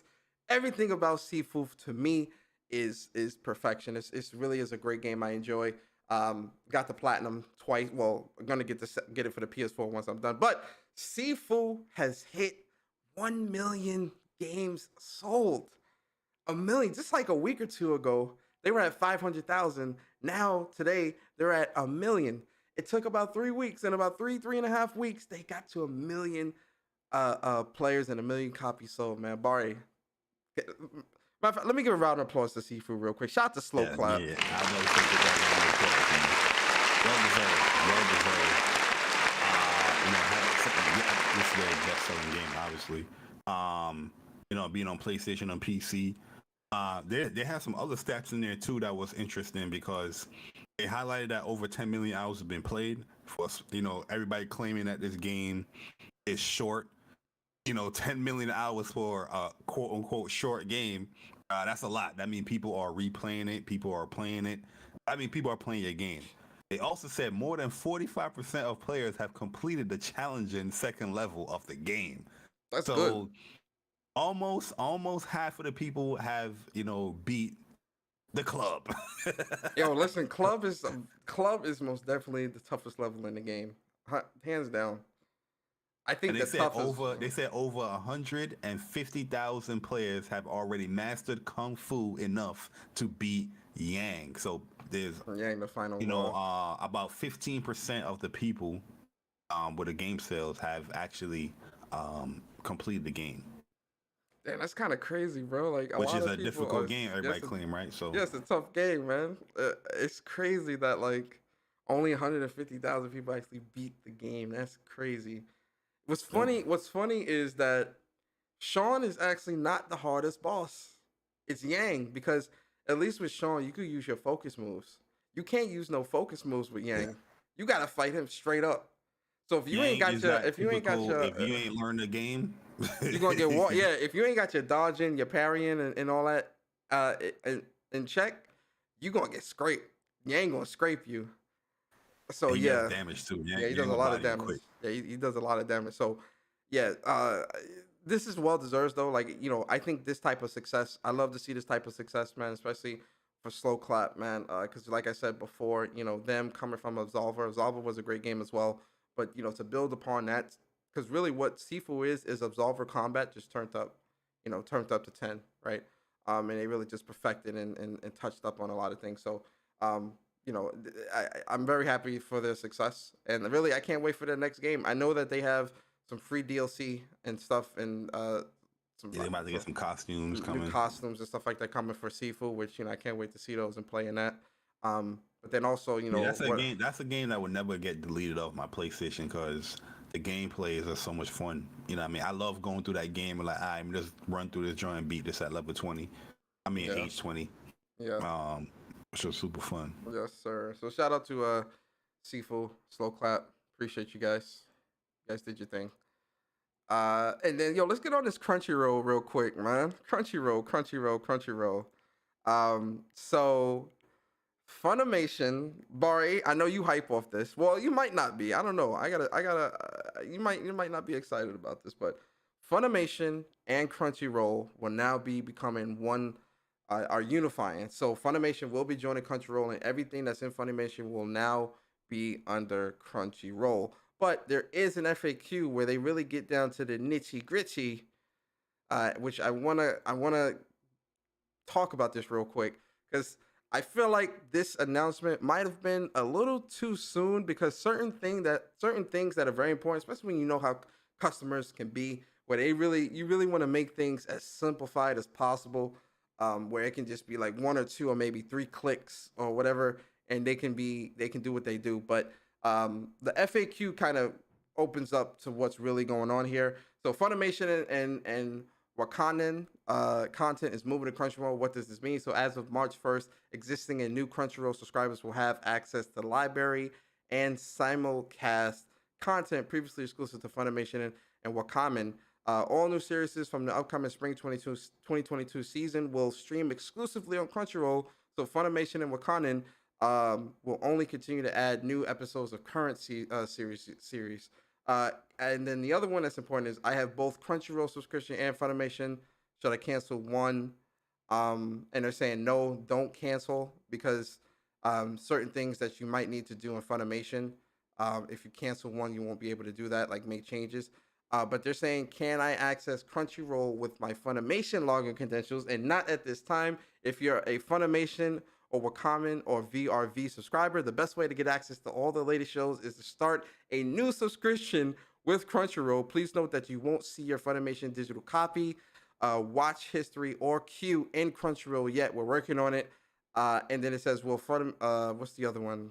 So essentially, you know how like some areas, like you could just, they'll like transfer everything over and it'll just switch over and like everything, you'll just be able to sign into like a site with the old credentials and everything would work. Essentially here, if you don't already have Crunchyroll, but you do have Funimation, you will have to create a whole new subscription for Crunchyroll, which is kind of crazy. Like, I feel like if they would have made this a little bit simpler to where, you know, they could have emailed all of their subscribers and be like, hey, go to this, you know, click this link and fill out, you know, everything here so that you can have your Crunchyroll or whatever and everything and just be as it is. I feel like that would have been easier. I feel like, you know, they kind of leaving folks to kind of fend for themselves a little bit with this whole Crunchyroll thing. But Bari, what do you think about this? I think this is great to consolidate it. I subscribed to both for years. You know, I've been subscribing to Funimation longer than Crunchyroll though. But like, yeah, Funimation, I've been subscribed to that since like before the PS4 came out. Crunchyroll, I think about like 3 years I've been subscribed to Crunchyroll now. But yeah, the reason why I had both is because some of them will have like exclusive, like certain animes that will come to this one for a set period of time or just exclusive alone to this service, and the other one wouldn't. Majority of them have the same animes, but there's a certain, you know, ones that are different, and some of them will have like the dub, like the simulcast, you know, much quicker than the other one. You know what I mean? Yeah, like, and there's times where Crunchyroll sometimes will have the episodes, you know, output faster than Funimation. You know what I mean? Like, I remember there was a time where like with Black Clover, Funimation was like behind like about like 30 episodes, but Crunchyroll had the update where it was like at 140 something, but Funimation was like at 100 and change. It was crazy. But yeah, like the whole transition, it reminded me of like the DC universe to like HBO Go, where, you know, I was subscribed to DC Universe for a year, but they was talking about, yo, we about to put all that stuff to HBO Go, and I had to create a new HBO. I had to create an HBO Go and, you know, create a new account. But yeah, it would have been cool because at the end of the day, Funimation and Crunchyroll are owned by Sony, so it would have been cool to, like, you know, have that stuff that's easily transfer over. In my personal opinion, but yeah, I just think it's cool that now you don't have to have like both services. You can just have this one, which is most likely is going to be Crunchyroll, because that's the one that's going to be taking over. And Crunchyroll sometimes is set up better when it comes to the anime. Like Funimation got better over the past year as far as how it, you know, would do certain things, like loading up the anime and that's the overlay as far as like where you want to play from, like the mobile or the browser. It got better with that, but I think Crunchyroll is a more superior streaming site. But yeah, I'm excited for this, man. VRV was like free anyway. I don't know whoever paid for VRV, but yeah, I'm excited about this. I still have my Crunchyroll thing because it's a year. I do the yearly thing, so yeah, I'm gonna definitely update people on how this process works, because they're saying that you don't have to. They said don't cancel your account yet. But I already had a Crunchyroll, so I don't know about the. Yeah, so you might just have to just cancel. Yeah, if you already got Crunchyroll, then it might make sense to just cancel your Funimation and call it a day, because you already have both. This, based off the FAQ, is talking more so about if you don't have Crunchyroll but you do have Funimation, you know, try to keep both, you know, get the second one and then make sure everything is good and then move on. You get what I mean? I ain't gonna lie though, bro. I use Funimation more than Crunchyroll. But well, everything's gonna be on Crunchyroll now, so you good. yeah, that's what I'm saying. Yeah. It's gonna be it's good regardless. It's a good thing regardless. But Yeah. I'm gonna miss that like that animation of the Funimation thing that They might still show it though. They might still show it Oh, because yeah, if it's you true, watching, yeah, if you watching a Funimation show, you still got to show it. Because when I watch anime on Hulu, you know they'll have their Amniplex and all that shit. You know they show all that. yeah, so I was mean thinking, that's like the distributor. I'm talking about like when you load. This is a small thing. When you boot up the Crunchyroll app, it does the ding, ding, ding. oh, I ain't know that. Oh, I ain't know. Yeah, I don't have I don't miss Crunchyroll. that. I mean, I I don't don't have miss that, but- Funimation. All right, we'll see. But yeah, I'm with this, man. You know, I'm an anime lover. You an anime lover. You know what I mean? Just having everything consolidated, smart move. Because doesn't You know, PlayStation owns Crunchyroll, right? Yeah, they own both of them. They own Funimation, Oh, yeah, so they- Crunchyroll, Aniplex. They own it all, so yeah, we good there. Yeah, all right, cool. So it is what it is. All right, so cool. You know, shout out to the Crunchyroll and shout out to the Funimation. This is good for dub people too, because now that you have everything consolidated, it just works quicker to get like if you have a favorite anime, you're waiting for like a dub. Like I know like with Demon Slayer, the latest season, I know they distributing the dub, you know, each week. It's just going to be much quicker now that you have to deal with just one platform. Yeah. Yeah, I agree. But all right, man, let's move on, man. Shout out to Crunchyroll, Funimation. Shout out to the folks out there. Let's talk about Twisted Metal. Right? Whoa. So Twisted Metal, I haven't thought of Twisted Metal in years, but so a Twisted Metal show is happening, Bari, and the Twisted Metal show is coming to Peacock of all services. It's gonna be it's gonna be a comedic half-hour live action of adaptation of the popular video game, right? And it's gonna be starring Anthony Mackie as a character named John Doe, who is a smart-ass milkman who talks as fast as he drives. With no memory of his past, John gets a once-in-a-lifetime opportunity to make his wish of finding community come true, but only if he can survive an onslaught of savage vehicular combat. Twisted Metal, yeah, and so one of his rivals when he goes on his journey of whatever it is he needs to do is going to be Sweet Tooth. Like he's gonna be like messing with him. Oh, so he's not playing as Sweet Tooth. He's gonna be a different character. Okay. Yeah, he's a different character. I'm thinking like, yeah, Sweet Tooth. He drove like the ice cream truck, right? Yeah, with the flame thing. Yeah, no, Anthony Mackie is a milkman, a smart ass milkman. Gotcha. I mean, the premise sounds cool. Like I've never been like a really like a Twisted Metal fan like that. Like I played it, but I'm not like everybody that's like, oh man, I can't wait for another Twisted Metal. But this could probably play in line as far as like they bringing a new Twisted Metal game back. You know what I mean, to align with like the show or whatnot. And the fact that they're going for like a comedic spin, I think is cool. You know, nothing have to be always serious all the goddamn time. So, and Anthony Mackie, that's a cool dude, man, cool actor. So, I'm with it. Peacock of all places, Peacock is a little weird though. Like yo, PlayStation. Weird, I mean, man. not PlayStation, but Sony. Me personally, Sony needs to have like their own streaming site because they have this shit on Netflix. They have their junk all over the goddamn place. Now you're gonna have a TV show. You have a TV show on HBO. Then you're gonna have a TV show on Peacock. It's just all over the goddamn place. Like, yeah, they need. I guess they're just going with like, what's the deal and what's a cheaper place to put they stuff on at a time. But they need to get together. Yeah, I just don't know. Like, you know, if I'm thinking streaming services, I'm not thinking Peacock. You know, like of like a place to put like a brand new type of show that you try to really get all eyes on, right? I would have thought HBO Max because you already got Last of Us coming to HBO Max.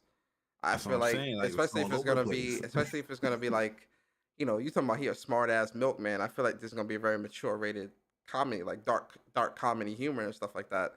I don't see Peacock as being the place to have like cursing and you know. Peacock got it.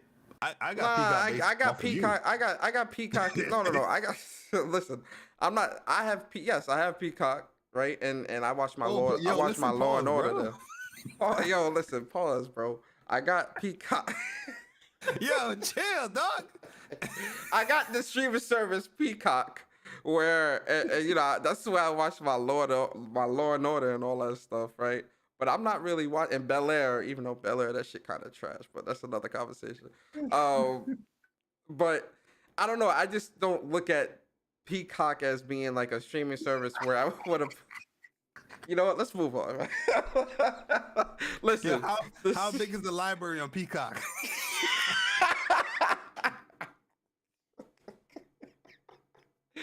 Hey, yo, listen. All I'm saying is HBO Max would. I feel like if you're going for a more darker tone here, like dark comedy and stuff like that, I feel like HBO Max would have been a better pick just because of how HBO.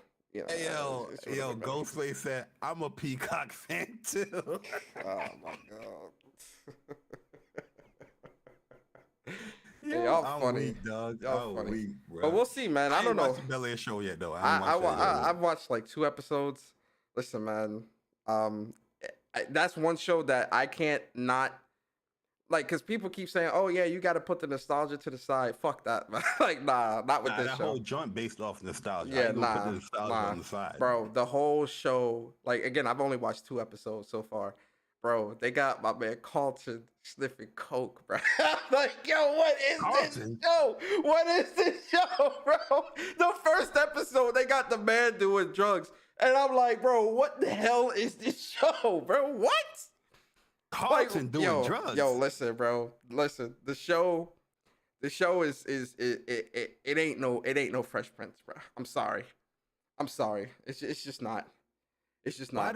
Why do everybody think, like, teenagers always have this like dark twist that they got to deal with shit like doing drugs or they cutting themselves and all that shit? Then they not every teenager is like that, yo.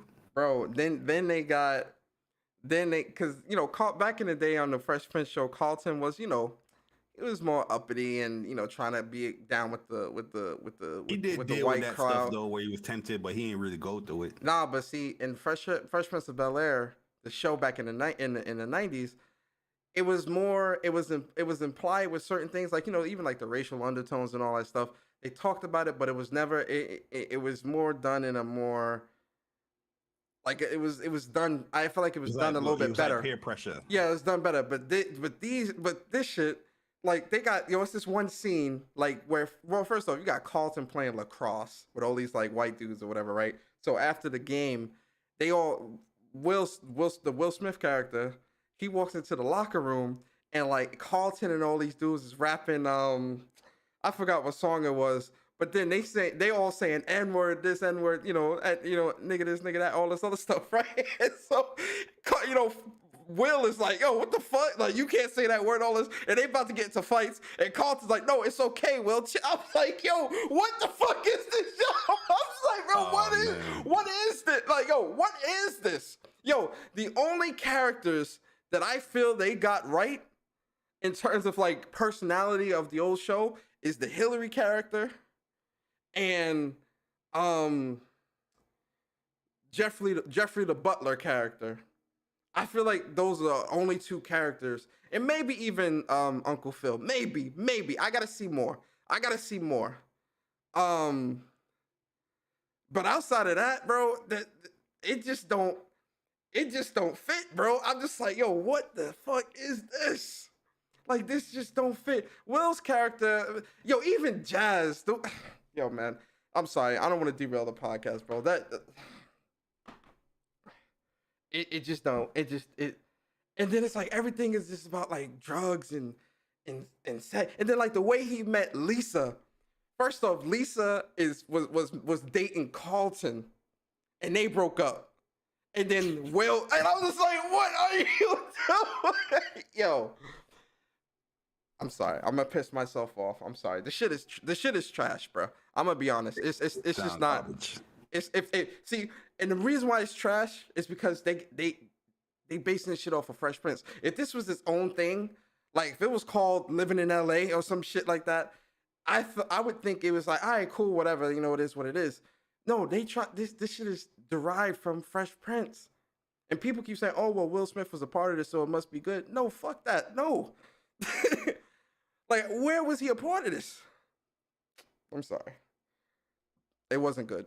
It's not good so far. It's trash. I ain't watch it yet.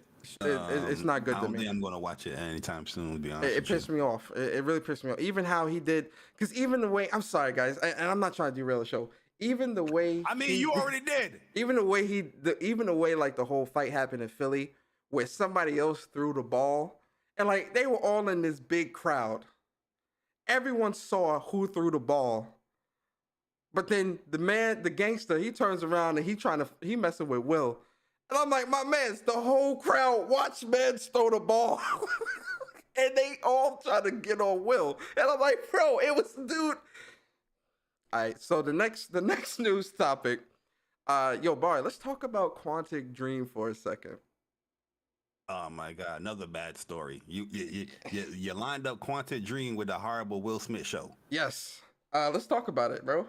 So yo, listen, man, Quantic Dream, they're in trouble, bro. They're in trouble according to what's going on. So Quantic Dream is struggling to hire for Star Wars Eclipse.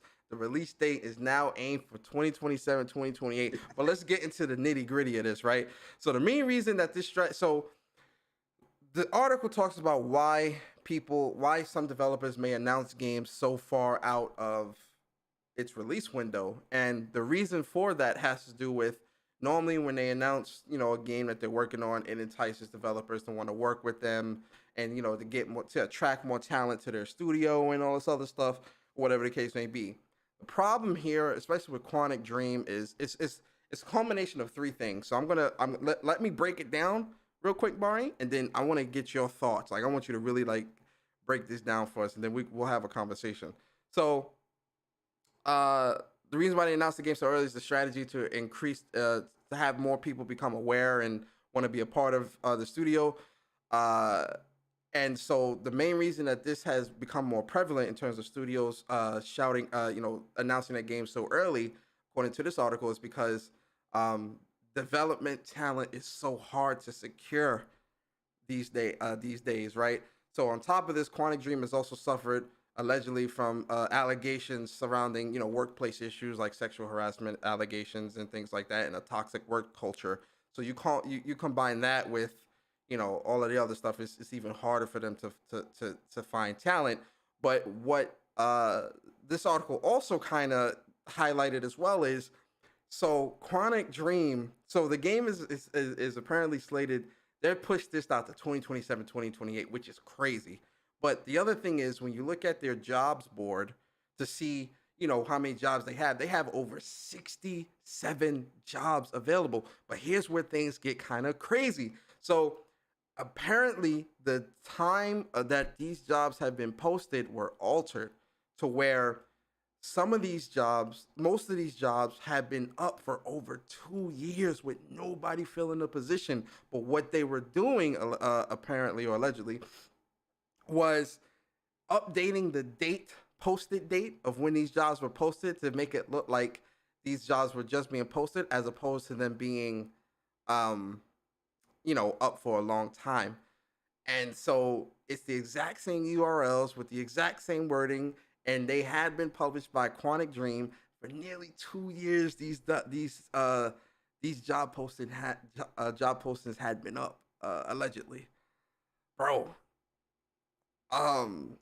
Wow. When I seen that, because it's like pictures of showing it or whatever.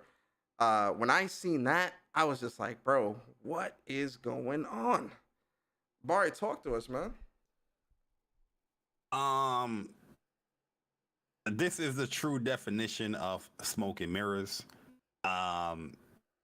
This game got announced in 2021, and now we're seeing here that they're trying to get the release date around 2027 to 2028.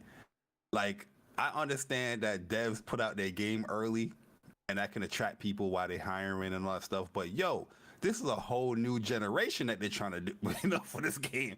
This is all bullshit. I don't think this game is going to ever come out. If that's the goal, is to get this game in 2027, 2028. I also think the reason why they're having so much hiring issues, as far as why they changing the published date as far as the job positioning is because a lot of people don't want to work on the Quantic Dream because of all of the allegations and all the news articles that's coming out about how the work life and the bosses are treating people at the job. So regardless if they're working on a big franchise like Star Wars, these job positions aren't going to get filled because nobody's going to want to work there. You know what I mean? So yeah, I don't think this game is going to come out. I think this is crazy. Bari, it gets worse. You know what I mean? It gets worse. You want to hear the craziest part? Part of the reason, so allegedly, this is a rumor, based off like insider info. So take all this with a grain of salt. But in addition to, one source also suggested that the reason behind the Star Wars Eclipse trailer being shown so early in the development was not only to gain talent interest, but also to attract potential buyers. Rumors have suggested that Quantic Dreams had wanted to be acquired for a while following its 3-game deal with Sony, with sources suggesting that the pitches were made to several publishers in order to get the studio acquired. Oh my God. That's what I was about to say, because I was about to go real, Jay Bari-ish and say Microsoft about to purchase these yeah, no, I'm not. I wouldn't be surprised. I wouldn't be surprised if Microsoft purchased, because listen, after the 3-game deal, if you were looking to get bought, if you were looking to get bought after the 3-game deal with Sony and PlayStation, they throw you a bone, PlayStation's not buying you, bro, because they didn't see. This fits the Xbox Studio, bill. You know what I mean? You have a game that you announce, and you ain't gonna put that joint out yet, but you got purchase out. Look, they got acquisitions that happened in 2018 and 19, and still those games ain't come out yet. This fits the bill. Like, that's a perfect studio for them. Not to be fanboyish, but that's just a perfect studio for them. You know what I mean? No, real talk. Like, I wouldn't be surprised. Like, with this article coming out, with these rumors and all this stuff, I wouldn't be surprised if by the end of this year, Xbox acquires these dudes. I wouldn't be surprised, because from the sounds of it, this studio is in dire need of help. And we're not just talking developmental help. We're talking we need somebody above us to help us here. So, come by us. Come by us. And honestly, this may sound really, really messed up, and I would hate to say this for Quantic Dream, because they made those great games like Beyond Two Souls and what's the name? Detroit, and damn, I forgot the other one. The first one, Heavy Rain. So I think if they were to get acquired by Microsoft, I feel like they would turn them into a support studio, bro. Because there's too many issues here. Nah, that would be dumb to have them as a sports studio. There's talent there. They make great graphical looking games. Then they'll sprinkle them somewhere else. They're definitely getting acquired. That I do know. I definitely think so. Really and truly, though, to be honest with you, it's a shame that it's such a game like Star Wars you're announcing, but you aim to release this joint in 2027. We shouldn't even be talking about these people, because you be highlighting these dudes for them. This is crazy, when you showed me this article and when you showed me this, what I said, is this a troll? I was like, they gotta be trolling, bro. Because we know damn well now when this game come out, depending on how many people got hired or if they got acquired or whatnot, the game is not gonna look how this trailer look like. And I think this trailer they claim it was in engine, right? In engine. Yep, in engine. This is wild, bro. This is wild. That I wouldn't even be surprised if the game didn't have there was no concept or nothing. They just started it the week they announced it or some shit. Yeah, I wouldn't be surprised. 2027? I wouldn't be surprised. You just got the title of the game. If that, and that might be subject to change. Realistically speaking, that might even be subject to change. So where we're at, and see, this is the part that I wanted to talk about, was that in the industry right now, we're already seeing that talent, when it comes to real talent, it's hard. Developers, it's hard to find that, man. It's hard. So when you got people like, it's hard for them to find a nah, talent. it I just is. think It is. the studio itself has a bad No, it's stigma hard with it, to. where nobody want to work for it. It's no, but I'm talking as a whole within the industry. It's hard to find and lock down talent. That's why you got people like PlayStation when they acquire Bungie, putting an extra 1.2 billion to keep all the talent there. You gotta keep. You gotta keep. I get when that. when you've got good talent that mesh together and create great things, it's hard. But this is an issue across the board where people are struggling to find talent. Look at all the people hiring right now for developers. And animators and creators and all this other stuff. If you look at Quantic Dream's like resume, they have heavily acclaimed games. Doesn't matter. Where anybody will like, oh shit, this is what this studio makes. Let me put my foot in there and try to work for that to see what I can learn or develop another acclaimed game from the studio. But the fact of the matter is that they have a bad stigma about them with all the news and all the allegations that's coming out with them. Nobody wants to work there.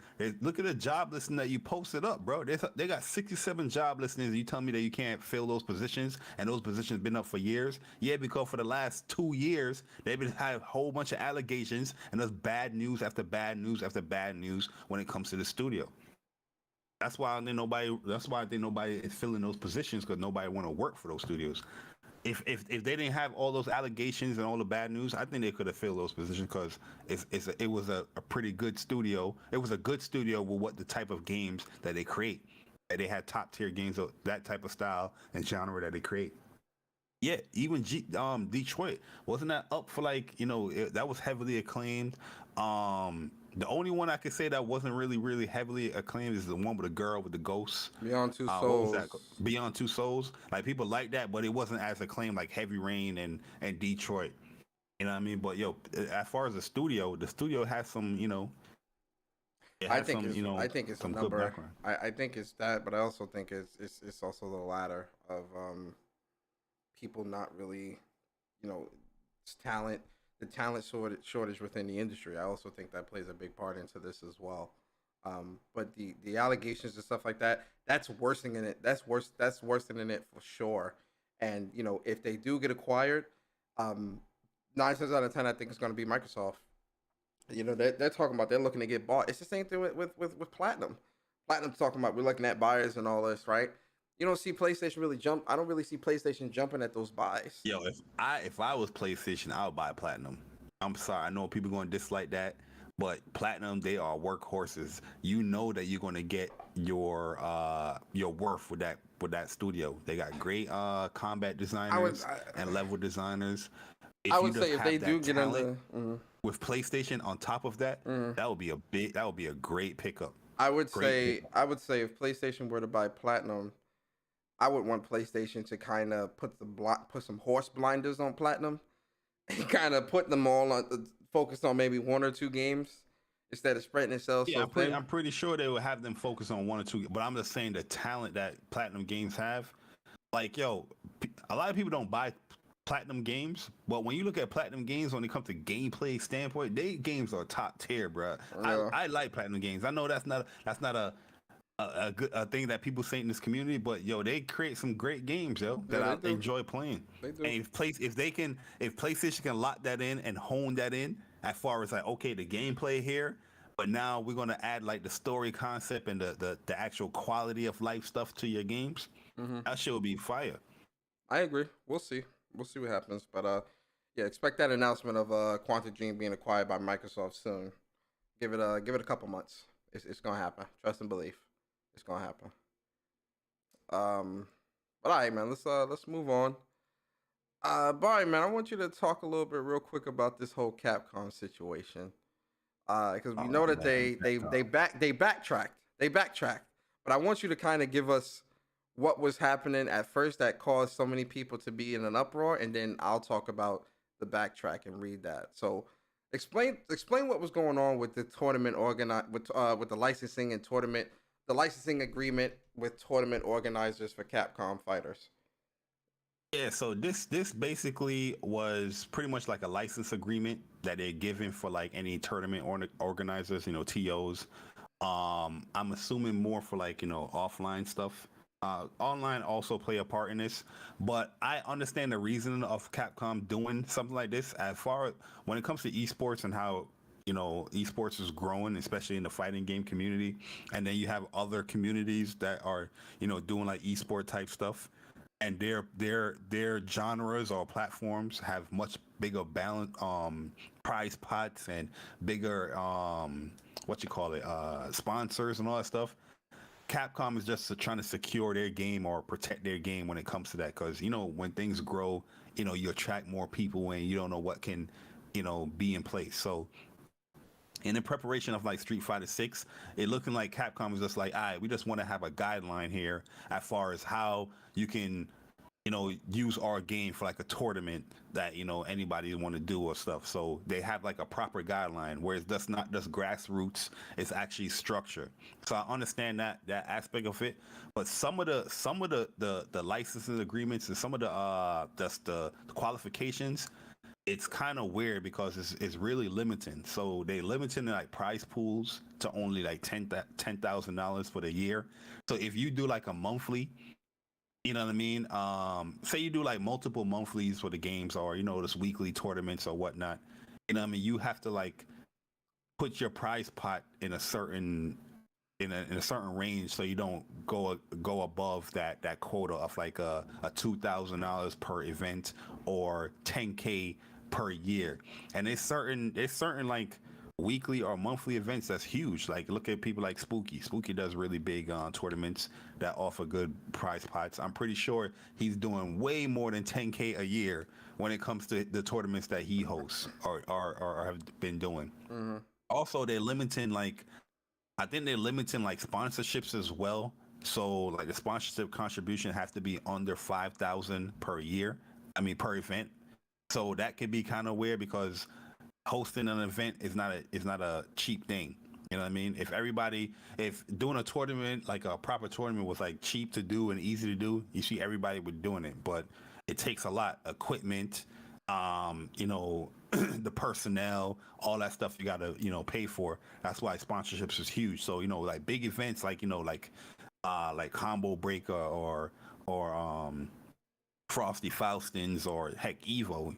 I'm pretty sure Evo's not incorporated in this, but those, I'm pretty sure they probably have sponsors that's more than just $5,000. You know what I mean? Because you have thousands of people that you gotta host. You have to have the equipment and all that stuff. It's just a lot. So yeah, there was a lot of little weird things that was going on. I think they was trying to limit as far as like matcherinos as well, and they saying that especially when it comes to like spectators, most like local tournaments, people charge for they charge a spectator. Like if you want to come through and watch a tournament, it's not a free thing. You got to charge, but they saying that that's going to be free. So just overall, the license agreement, I understand, like they want to protect their game, they want to protect their franchise, but it's just certain things that's like, it's more for the benefit of you and the game, but there's no real benefit for the actual tournament organizer here with some of the things that they have in place with this current license agreement for Street Fighter and, Street Fighter 6 or whatnot. So yeah, it was a big issue in the community. It was an issue because even when it comes to online stuff, part of online tournaments, you probably have subscribers on Twitch. That's people that pay money to watch your content. Does that apply to this license agreement that if I'm doing online tournament for Street Fighter and I can't run that tournament because I have spectators that's paying to watch the content, you know what I mean? That could break the agreement. But they didn't really outline a lot of the things that's going on there with this license agreement. So a lot of people were speculating, a lot of people was assuming certain things, but they didn't really clarify what's going on. But overall, I don't think it was really a smart move for Capcom. It was an understandable one, but it wasn't a smart move because they didn't really talk to people that are really doing the tournaments to get their ideas and their thoughts and stuff like that before they actually put something out there like that. But yeah, but they backtrack, so you can talk about the whole backtrack thing. Yeah. Or they're gonna be backtracking. Yeah. So appreciate that explanation, Bari. So they backtrack. So all of what Bari explained, they pretty much are backtracking on that. And they say yesterday we published the new Street Fighter V community license agreement for both the Americas and EMEA. Our aim was to make running an event with Street Fighter V CE Championship Edition easier. When tournaments have contacted Capcom about running community events with Street Fighter V in the past, the approval process has always taken a lot of time. We want to make the rules clear and to allow for much faster approvals. We're also keen to build tighter relationships with TOs and to encourage safe spaces to play Street Fighter V. Thank you to everyone who has sent us feedback thus far on the new agreement. We're reviewing this feedback with the wider Capcom team and we'll follow up with more updates soon.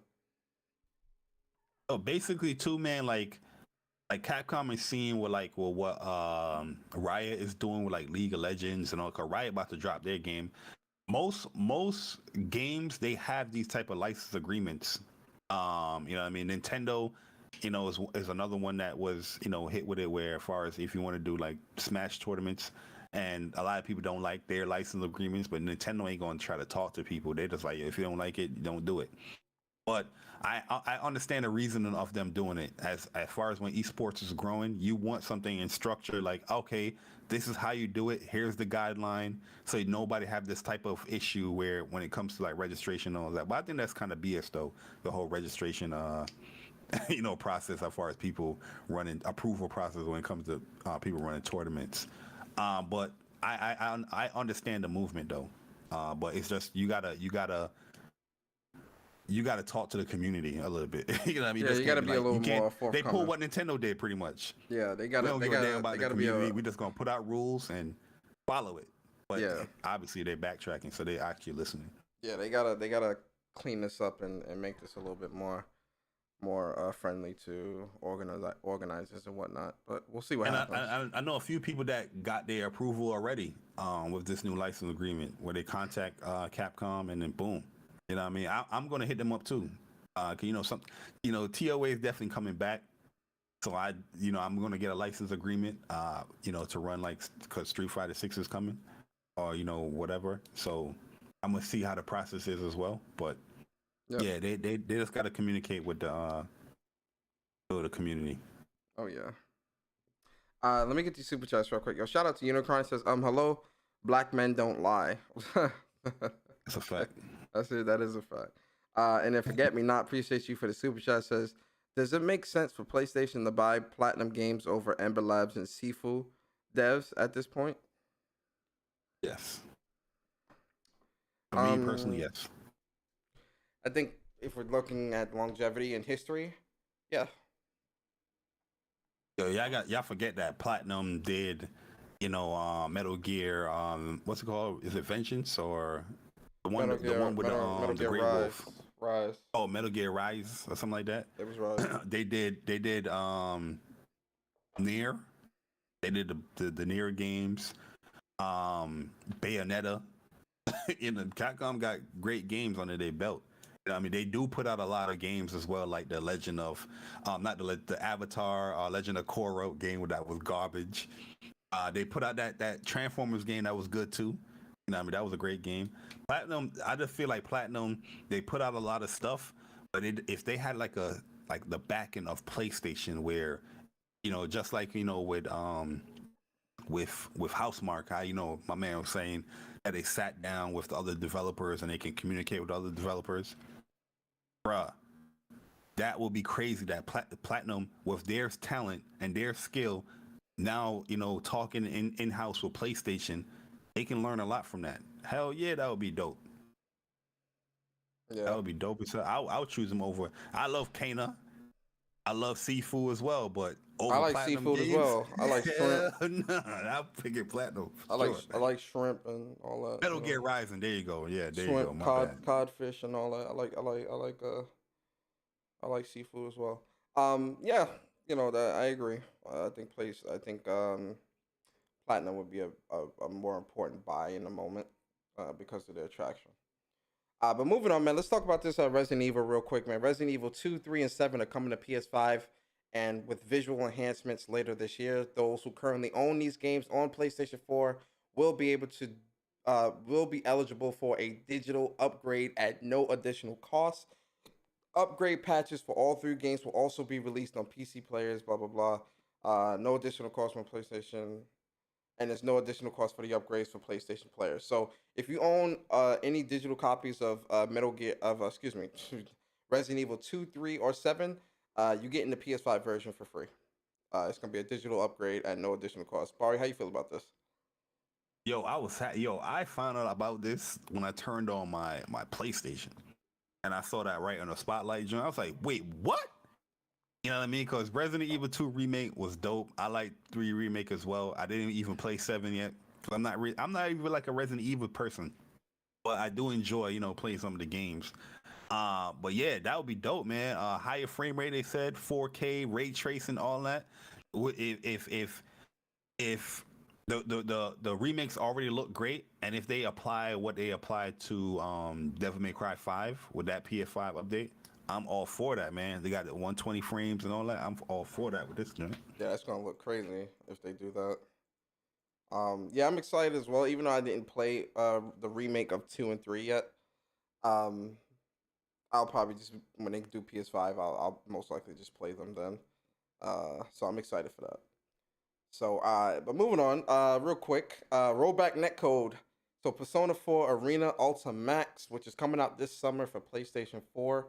The rollback netcode has been confirmed by the producer, Wada-san. I'm excited for this because P4 AU, I didn't play it on PS4. Excuse me, on PS3. So I'm excited to get my hands on this and really dive into this game and see what's up. Yo, my man Guap in the chat said, nah, SIFU and Kana over all platinum recent releases. You are crazy. But you see how you said recent releases? Cut it out, bro. We're talking about, if we're going catalog for catalog, it's platinum. So stop. They had recent releases as far as what year you talking about? You talking about like 2021, 2022? It don't matter. Like that's you putting a stipulation. You're already putting a stipulation to a comparison. If we're doing catalog for catalog, platinum. Doesn't matter when it released. This is a studio that made Mad World, Bayonetta, Vanquish, Anarchy Reigns, Metal Gear Rising, Wonderful 101, Bayonetta 2, Transformers Devastation, Star Fox Zero, the Ninja Turtle games, which was alright, Nier Automata, Astro Chain, Soul Cresta. I don't think that came out yet. That Soul Cresta game, but that's coming out soon. That's I think that's like a small like mobile type game though. Babylon Fall, Bayonetta 3, Grand Blue Fantasy Relink, they coming out with Lost Order that didn't come out yet. That's a mobile game. And you guys are choosing Kana and SIFU over all those games.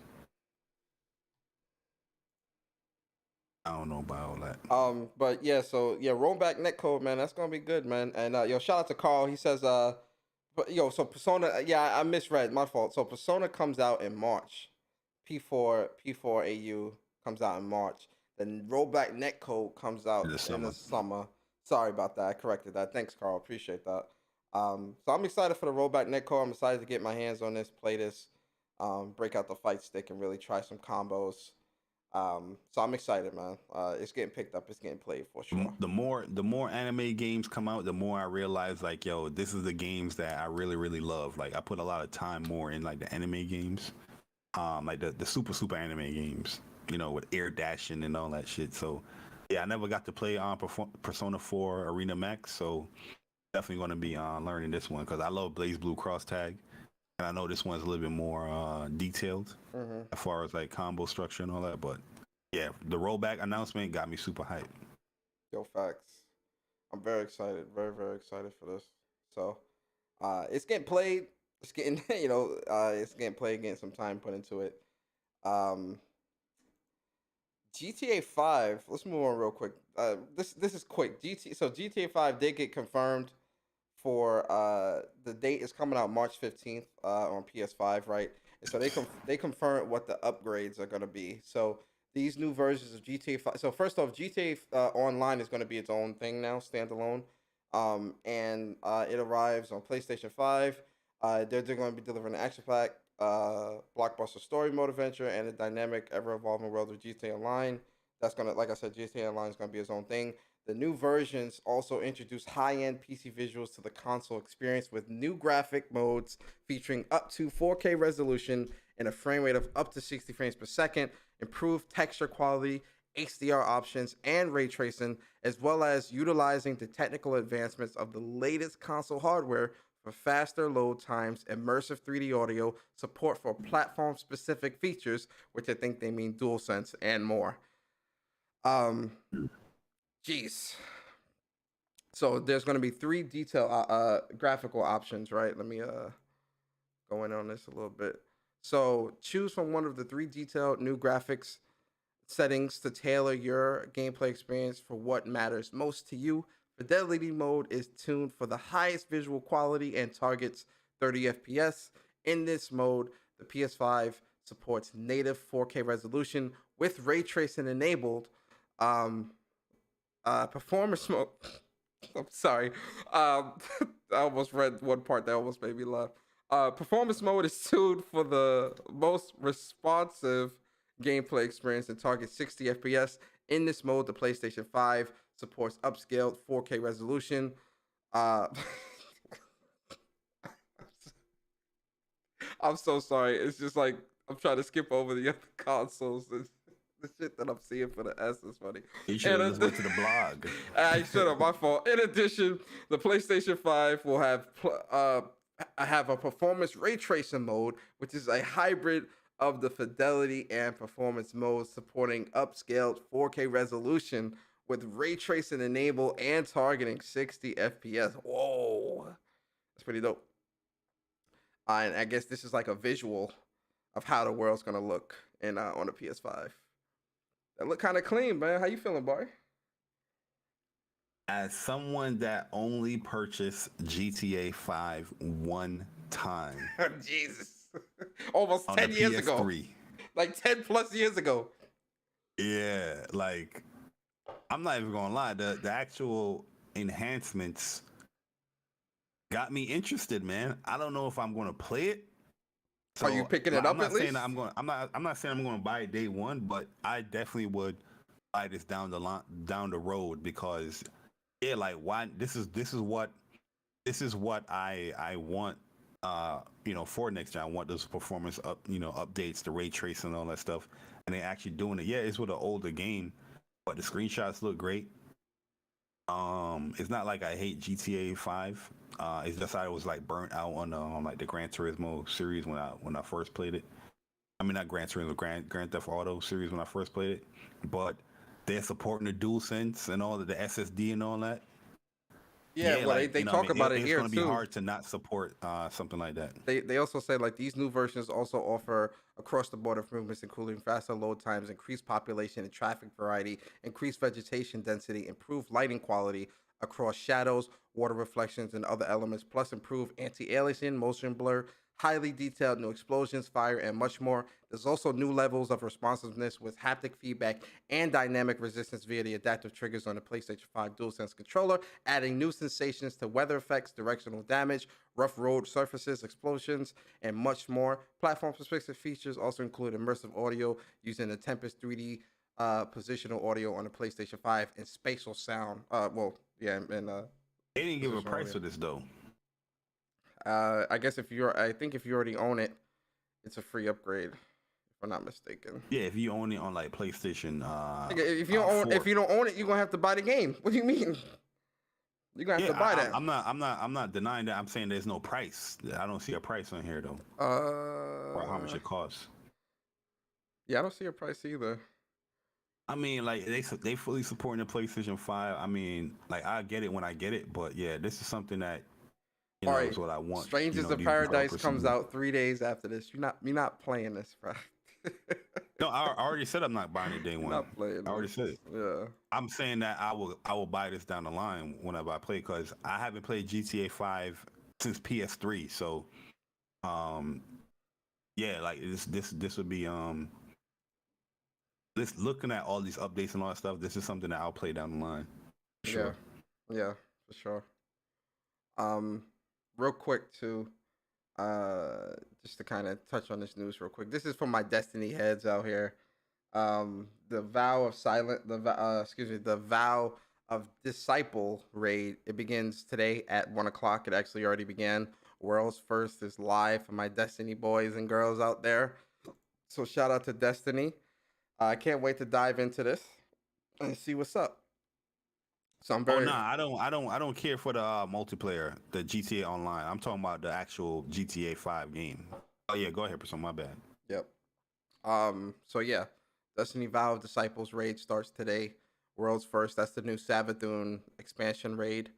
I can't wait to play that. So shout out to Destiny. Yo, is this raid exclusive to PlayStation? No. Well, we don't give a fuck.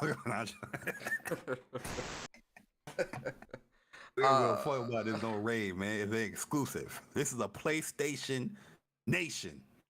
All right, so I don't give a damn. Bungie, I need to see exclusive content to PlayStation gamers. I don't care about all that. We for the community. We be about the PlayStation community. They take care of everybody else after. That's what I'm about. But go ahead, Persona. Yo, you funny, bro. Nah, man, they piss me off, man. Talking about we for the community. Everybody gets to play. There's no exclusive content.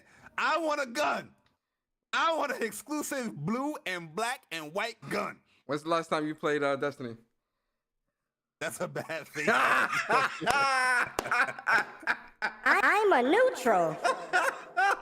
So you're saying because you play Destiny, you don't want no exclusive content to the platform that you primarily play on? Nah, what I'm saying is that, they just bought them. Why the hell you ask me that dumb question then? I'm a neutral. Hey, yo, watch your mouth. Yo, what you Yo. Hey, yo, Bari, you wild, man. You a wild man, yo. You a wild man. He attacked everybody that talk about Destiny, man. I'm trying to help you out. I'm a gaming politician. I'm happy. I'm trying to help you out. I'm happy with this. You happy with everybody get to play? Everybody get all the same guns. I remember you was playing Destiny. You was happy to get your what was that pistol that PlayStation had for a year? He was like, oh, you put that screenshot out. I don't see you put no screenshots out now. Stick to doing your podcast, Mr. Jay Bari. I'll do the gaming politicking, okay? Yeah, I'm sorry, Mr. Game Politician had to let Bari know. Put him in his place. Listen, I mean, they should do some exclusive stuff to entice people to play on PlayStation, but I mean, I enjoy the game, so it is what it is. It's whatever. But Bari, let's talk about this screenshot you sent me, bro. What the hell is this, bro? So, shout out to Frosk, right? She's back. Yo, man. So, Frost, she just put this is like 17 hours ago. So she goes, I have no idea how GT7 is getting all these 9s or 10s scores when the racing market has matured and evolved so much in a decade it's been away. It's fine. And then I don't know. So then she goes, somebody goes, I think it might be getting it because the driving feels good, but that's just a wild guess. It could be because Sony pays all reviewers $1 bajillion. And then she goes, it's precise but slow. I think Horizon feels better and faster. More track racing for sure. Yo, Bari, you lead off with this shit, bro. Yo, lead off, bro.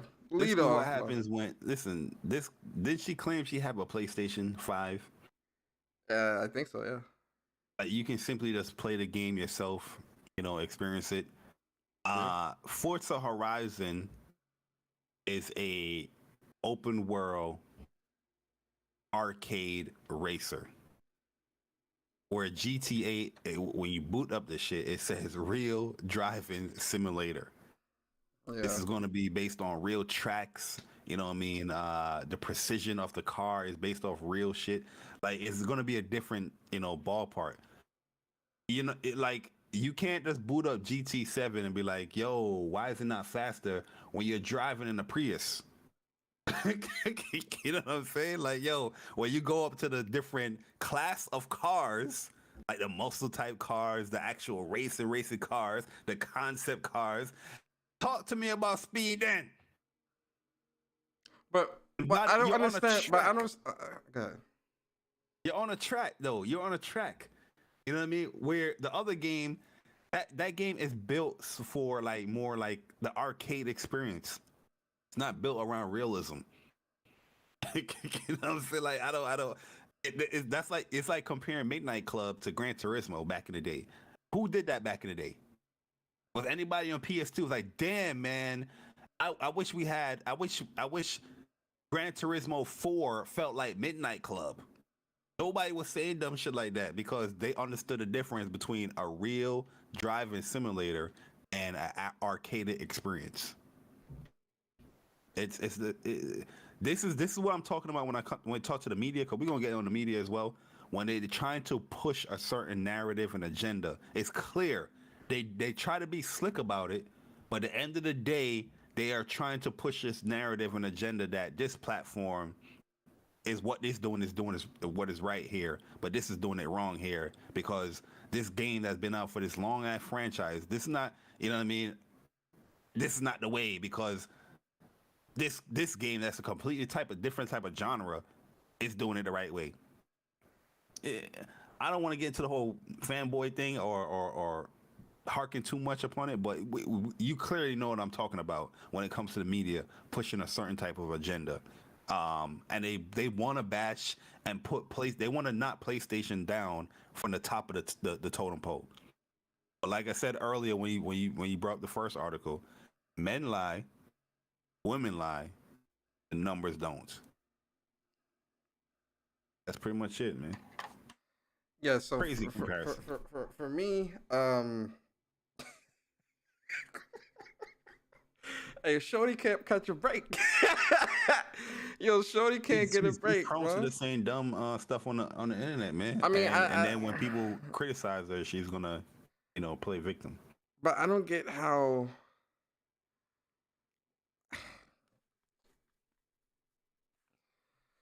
She said the market has matured so much and evolved in the past decade. Why hasn't she compared it to like this is like like Motorsport 7? This is grade A troll. Like this is grade A trolling, bro. Like this is what it has to be. It can't be nothing less or nothing more. This is just. She's a great troll, man.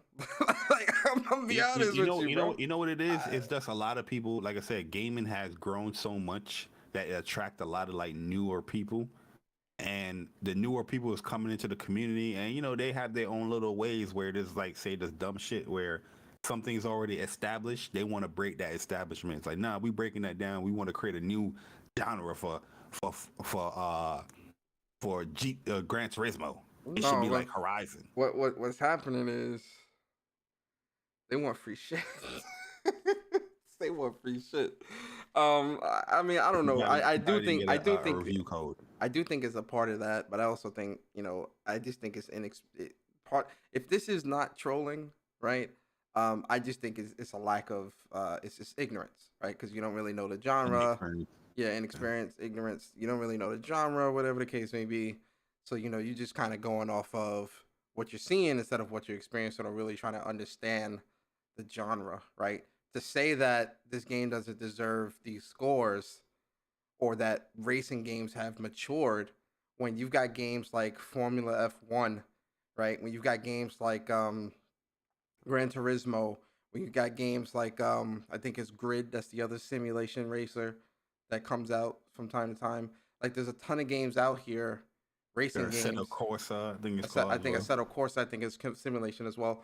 But there's a ton of games that release that simulation racers, and even Horizon Motorsport, which is that's a simulation racer as well. Project Gotham from back in the day was simulation racers, on the Xbox side. So I don't understand to say that the racing market has matured. What data? And that's the thing about Twitter that really throws me off and really bugs me is that a lot of people will say things like this but not have any data to back it up. Even if we compared all of Horizon's lifetime sales to all of GT's, GT dwarfs it. Now granted, GT has been releasing since PlayStation 1, but if the market truly did mature past these types of games, again, when Xbox came into the mix and Xbox started putting out their type of racing games, regardless of which side it is, Motorsport or Horizon, if the market truly matured past that, we would have seen that in the sales drop off. But still to this day, when you look at GT5, 6, Sport, and even most likely GT7, those sales dwarf anything that Horizon has done, both Motorsport and the arcade racer, if we're combining those. But then if you even look at the track record of the sales, it GT series dwarfs a lot of other racers in this very market.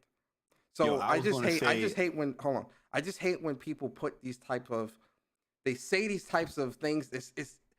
It's like I was saying before when she was talking about PlayStation Dead Man Walking and all that stuff. This woman is very good at gaslighting, because this is like a very gaslight-ish type of thing to say, because there is no fact behind it. Seeing something like this will make you think, well, damn, is GT really dying, or is this, or whatever the case may be, if you don't know any better. Yeah, with her type of influence, yeah, you know what I mean? The people that GT don't know. Dying. Yeah, so it's like, but in reality, GT is still, to this day, one of the highest selling racing platform, one of the highest selling racers in gaming history.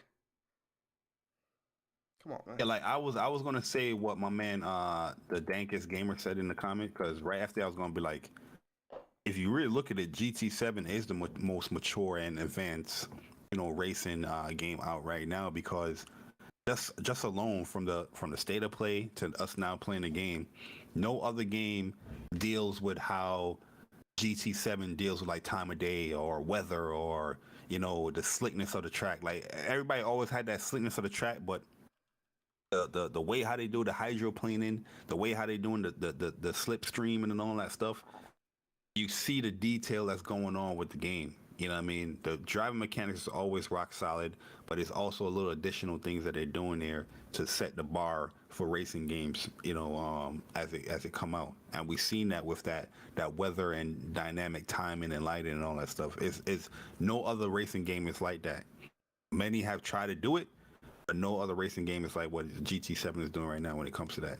And the dual sense, this what makes me question. Did she play the game? Because you have the dual sense, you have the PlayStation, the junk load up mad fast. You know what I mean? Everything that in one swoop, everything that's the overall experience of what GT7 is just there's no way you can say the market hasn't matured. This market has matured and evolved so much, and you're not placing GT above all those other ones. What other racer is better than the GT7 right now in this market? And once again, you go with the whole selling thing. You know what I mean? Like how people look at the market. Do you look at the market based off a review of 40-something websites or 50-something website? Or are you based off the market of what people are buying, people are playing? We know the correct answer is, but now we know what the answer is. And Six said something good in the chat. He said, she keeps saying this stuff because y'all keep giving her attention. You might be right about that, man. You might be right. Oh yeah, I mean that is true, but I'm always going. I'm gonna call out. You gotta point out the dummies. Yeah, I was gonna say, man, bad. Calling out bad gaming takes. I'm always gonna do that, man, because it's just what I'm gonna do. But let me get these super chat. Forget me not. Appreciate you. Says kick all these fake actors out of the gaming industry. Facts. 100%. I agree. And then Blue Mustang. Appreciate you always. Bro. Says people are complaining about the option to buy currency for a vehicle that you can earn, but quiet about $60 plane and flight simulator. I'm a neutral. It's a weird time that we live in, because the only reason why people are excusing like Forza Horizon 5, microtransactions, is due to the fact that they're playing it through Game Pass. You know what I mean? Because I get to pay $15 a month for this game. The microtransactions don't bother me or whatnot. It's still there. It's still giving me the option. Yep. Well, not really microtrans, but that VIP pass thing, what they have in there. Crazy. Which is $50. Crazy. But man, let's get into this discussion real quick, Bari, man. We're gonna talk about, because a lot of I'm a neutral. I'm a game reviewer. Because a lot of interesting things came out this week, man. So Bari, I have a question for you. I have a question. Are you listening? Do you have your ears open? Do you, Bari? Yes, sir. All right, so my question is, and this is kind of a two-part question because we're going to talk about the whole Survivor thing, and I really want to have this conversation. My question really is to you and really the people that are listening or might listen to this later. How can gamers become a part of the solution? With reviewers losing so much integrity within gaming today, how can us as gamers be a part of the solution and not the problem, right? Because, it's easy to talk about the problems in gaming. It's easy to talk about what doesn't work and what's this and what's that. It's easy to do that. But when it's time to make a change, when it's time to step up, that's when, people get quiet. So to you, Bari, how can gamers be a part of the solution, right? And then obviously Survivor, with the whole Survivor situation, with the whole Horizon stuff, and then this whole thing with GT and PlayStation Australia not giving them a review code and people thinking they're blacklisted and stuff like that. Kind of give your thoughts on that as well. With the whole becoming the solution, like I said before, people have to be the example and the stance that they're trying to set. A lot of people is putting all this, stipulations on reviewers, which they should, but don't follow it themselves. If you want reviews to have that quality, review or that integrity, then you have to be a part of it as well, where you have to uphold those standards as far as completing the game, then reviewing it. If you have an issue with a lot of people not completing their games and putting out there for a review, then you don't do the same thing. Because I don't understand how, a lot of people in this community be like, yo, these reviews is wrong, but then y'all do the same thing in a Twitter space or a YouTube video. You know what I mean? Y'all do the same. Gamers, I've been saying this for a long time. Gamers are becoming what they hate, which is the games industry, the media. They hate it, but they do everything to be them. You know what I mean? Where they are reviewing games that they ain't complete. Yeah, I put 4 hours in the game. This game is like an 8 out of 10 right now if I was to give it a score. No, you can't give it a score because you ain't finished the goddamn game. So don't go to the reviewer now. Like, oh my God, why is this game's not reviewed? You didn't beat the game and you're reviewing it? This is your well, you're right about that, but there's no standard there. Then what happens? The people that don't have the standard, that's the gamer, they eventually become what? The reviewer.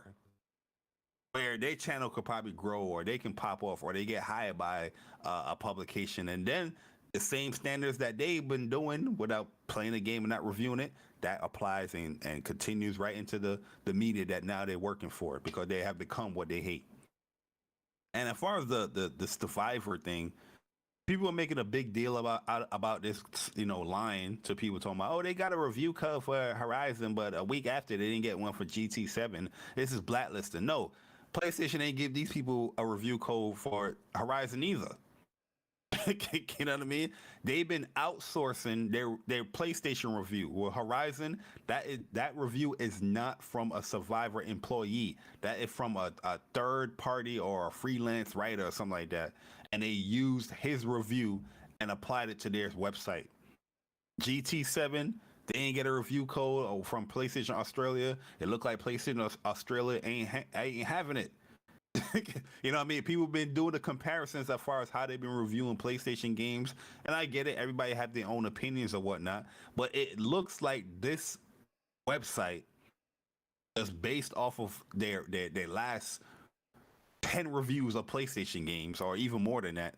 It just looks like they typically don't like PlayStation games, which, it's fine and dandy. At the end of the day, you're a reviewer, but it looks like it's more like a personal gripe, or like like you're targeting PlayStation games, where somebody tweeted out, it was like a game like Bleeding Edge.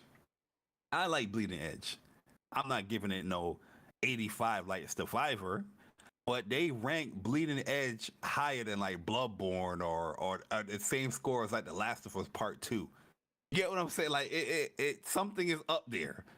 You know what I mean? Where you're trying your hardest to be that outliner, that outsider of like or the outlier of I want to be like I want to go against the grain against PlayStation games, where that's where they feel like that's their attraction to their website.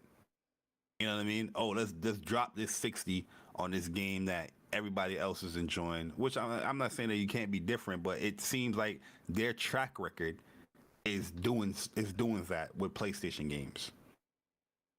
That's my impression of what I'm getting, especially when people's pulling up the facts from it too. That junk crazy.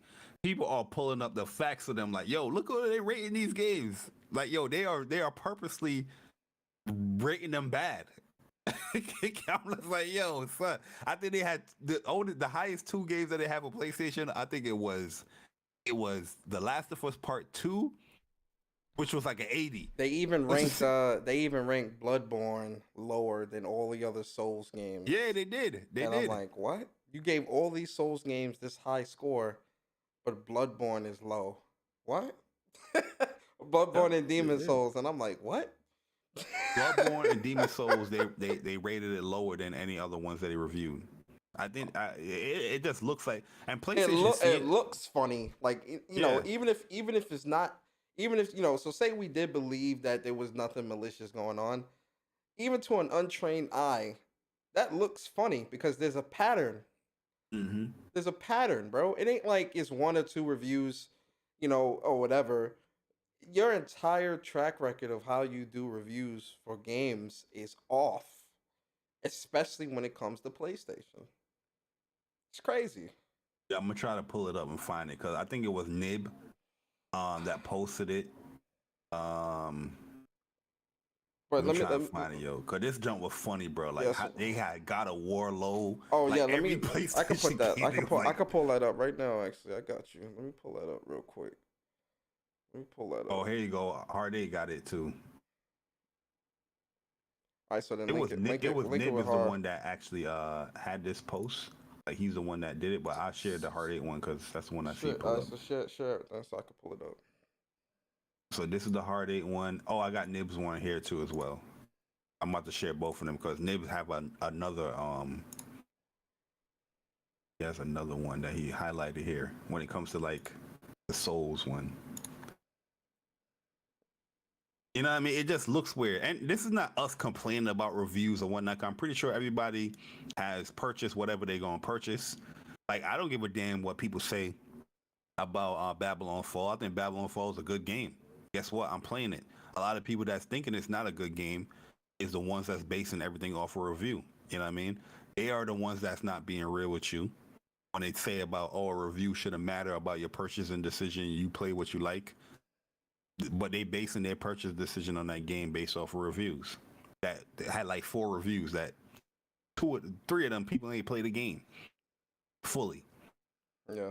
But did you pull out a tweet? Yeah. Oh, yeah, look at that. Look at that, bro. Look at bro, that tweet. How is Uncharted Legacy of Thieves a 65? What?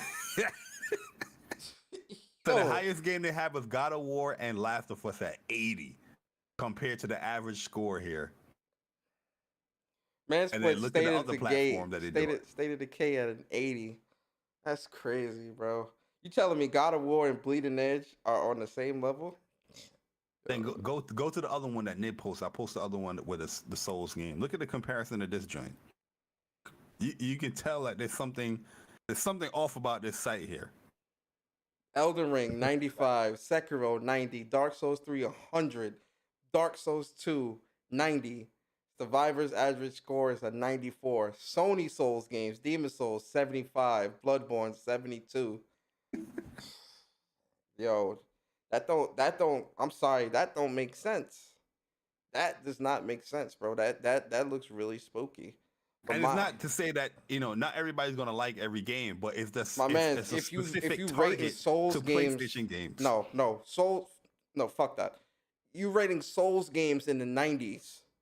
2 of the most highly respected in Souls games, Bloodborne and Demon Souls, are 75. Stop it, bro. Stop it, man. Nah, that's clear bias, bro. Yeah, they clear bias. PlayStation games for sure. Bloodborne is one of the most highly sought after, highly respected games out there in the Souls genre. Demon Souls is the father of Souls games. It's the father of Souls games, and this is just a remake. It's the exact same thing as it was back in the day, just with updated graphics. 75. Yeah, and what they call the genre, based off of the two games that initiated it. Soulsborne. So they called Souls games called the Demon Souls, right, in the Dark Souls series.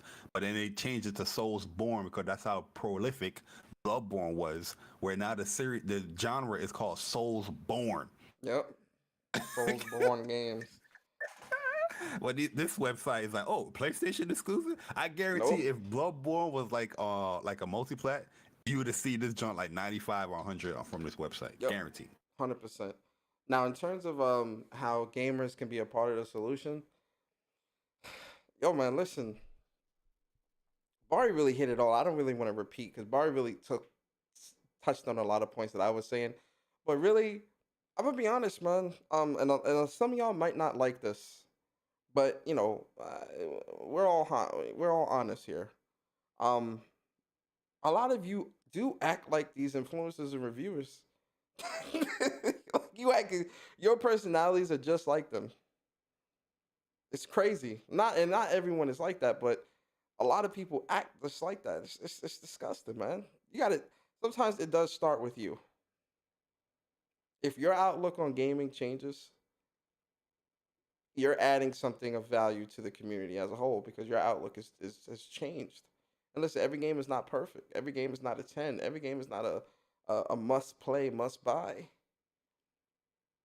But if we're holding reviewers to the standard of you're not respecting gaming, you're not upholding the integrity of gaming, or you're not you're not being objective, and you're not because you're not completing games, but you're reviewing them. If we want to hold reviewers to a standard of you must complete games before you can review them and give a score, if we're holding reviewers to a standard of they must be impartial and they must respect gaming, have integrity, but you turn around and you do the same thing they do, you're not completing games. You're not playing the games, but you're talking about them.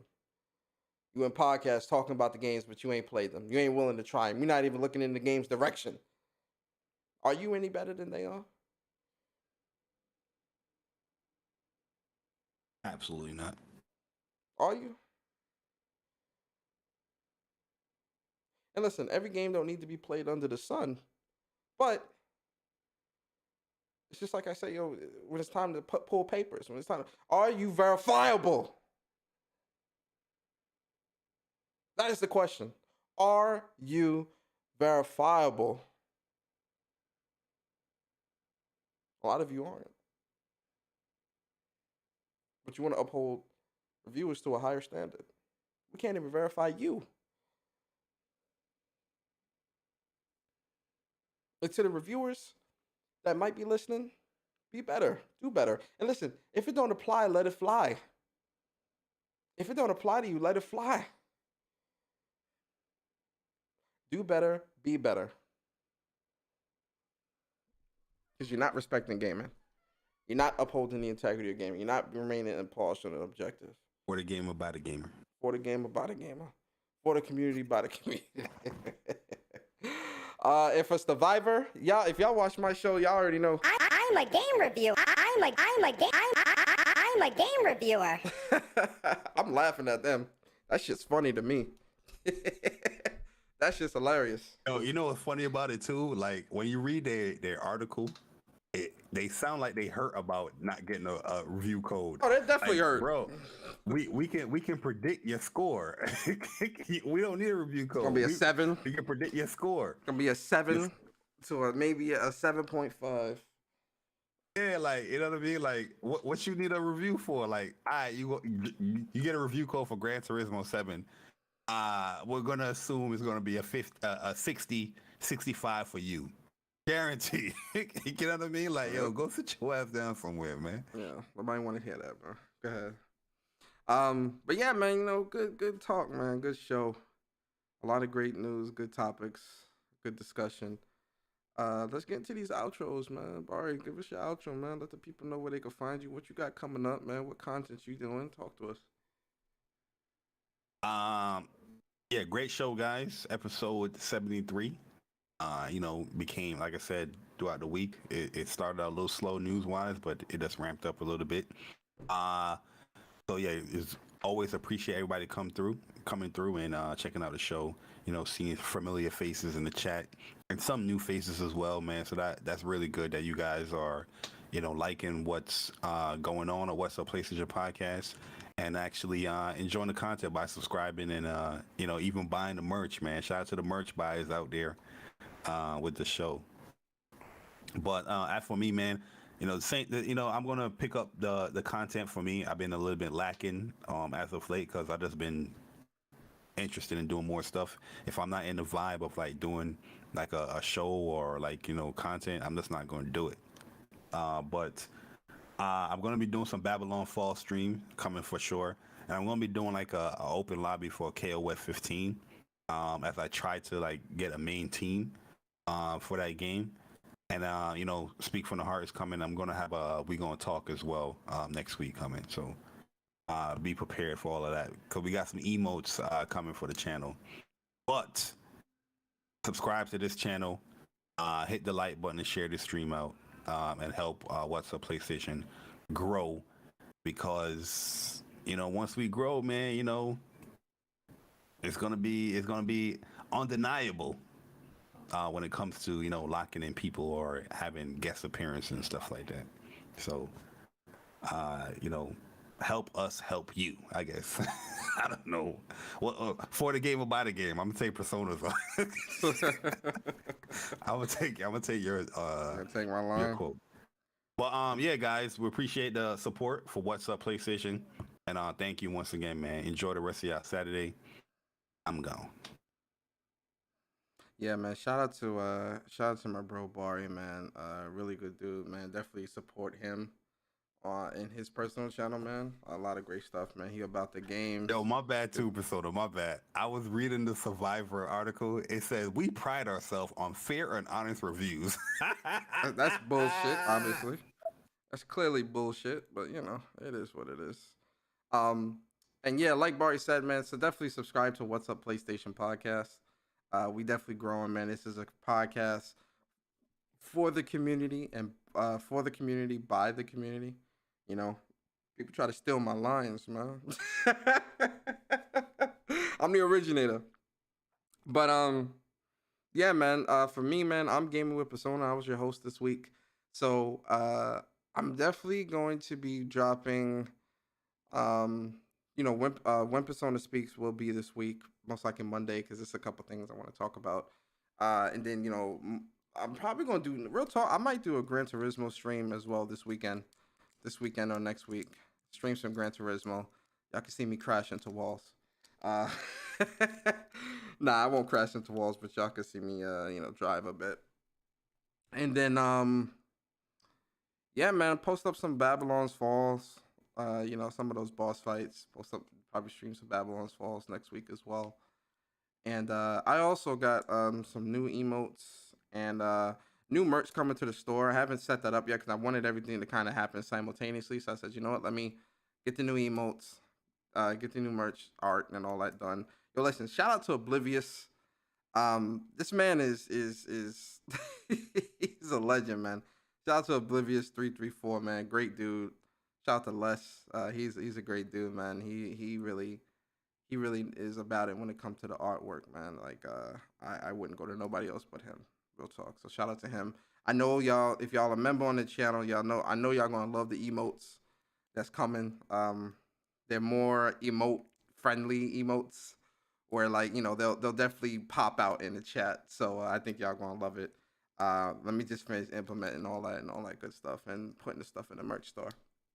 Speaking of merch stores, WUPSmerch.com. Definitely check that out. And if you want to get your WUPS merch, WUPSmerch.com. Definitely put that out there. And definitely, rock that if you want. Also, subscribe to the channel if you enjoy the content, man. A lot of new listeners. So all the new listeners, subscribe. And you can follow us. You can follow me and Bari individually on Twitter if you want. The links to that is in the description. Or you can follow the official What's Up PlayStation Twitter channel at WUPS Podcast. That's WUPS Podcast on Twitter. So definitely check that out. And yeah, that's it, man. I appreciate y'all, man. We appreciate y'all. I hope y'all enjoyed this episode 73 of What's Up PlayStation Podcast. And yeah, man, we're about to get up out of here. Enjoy your weekend. Be safe.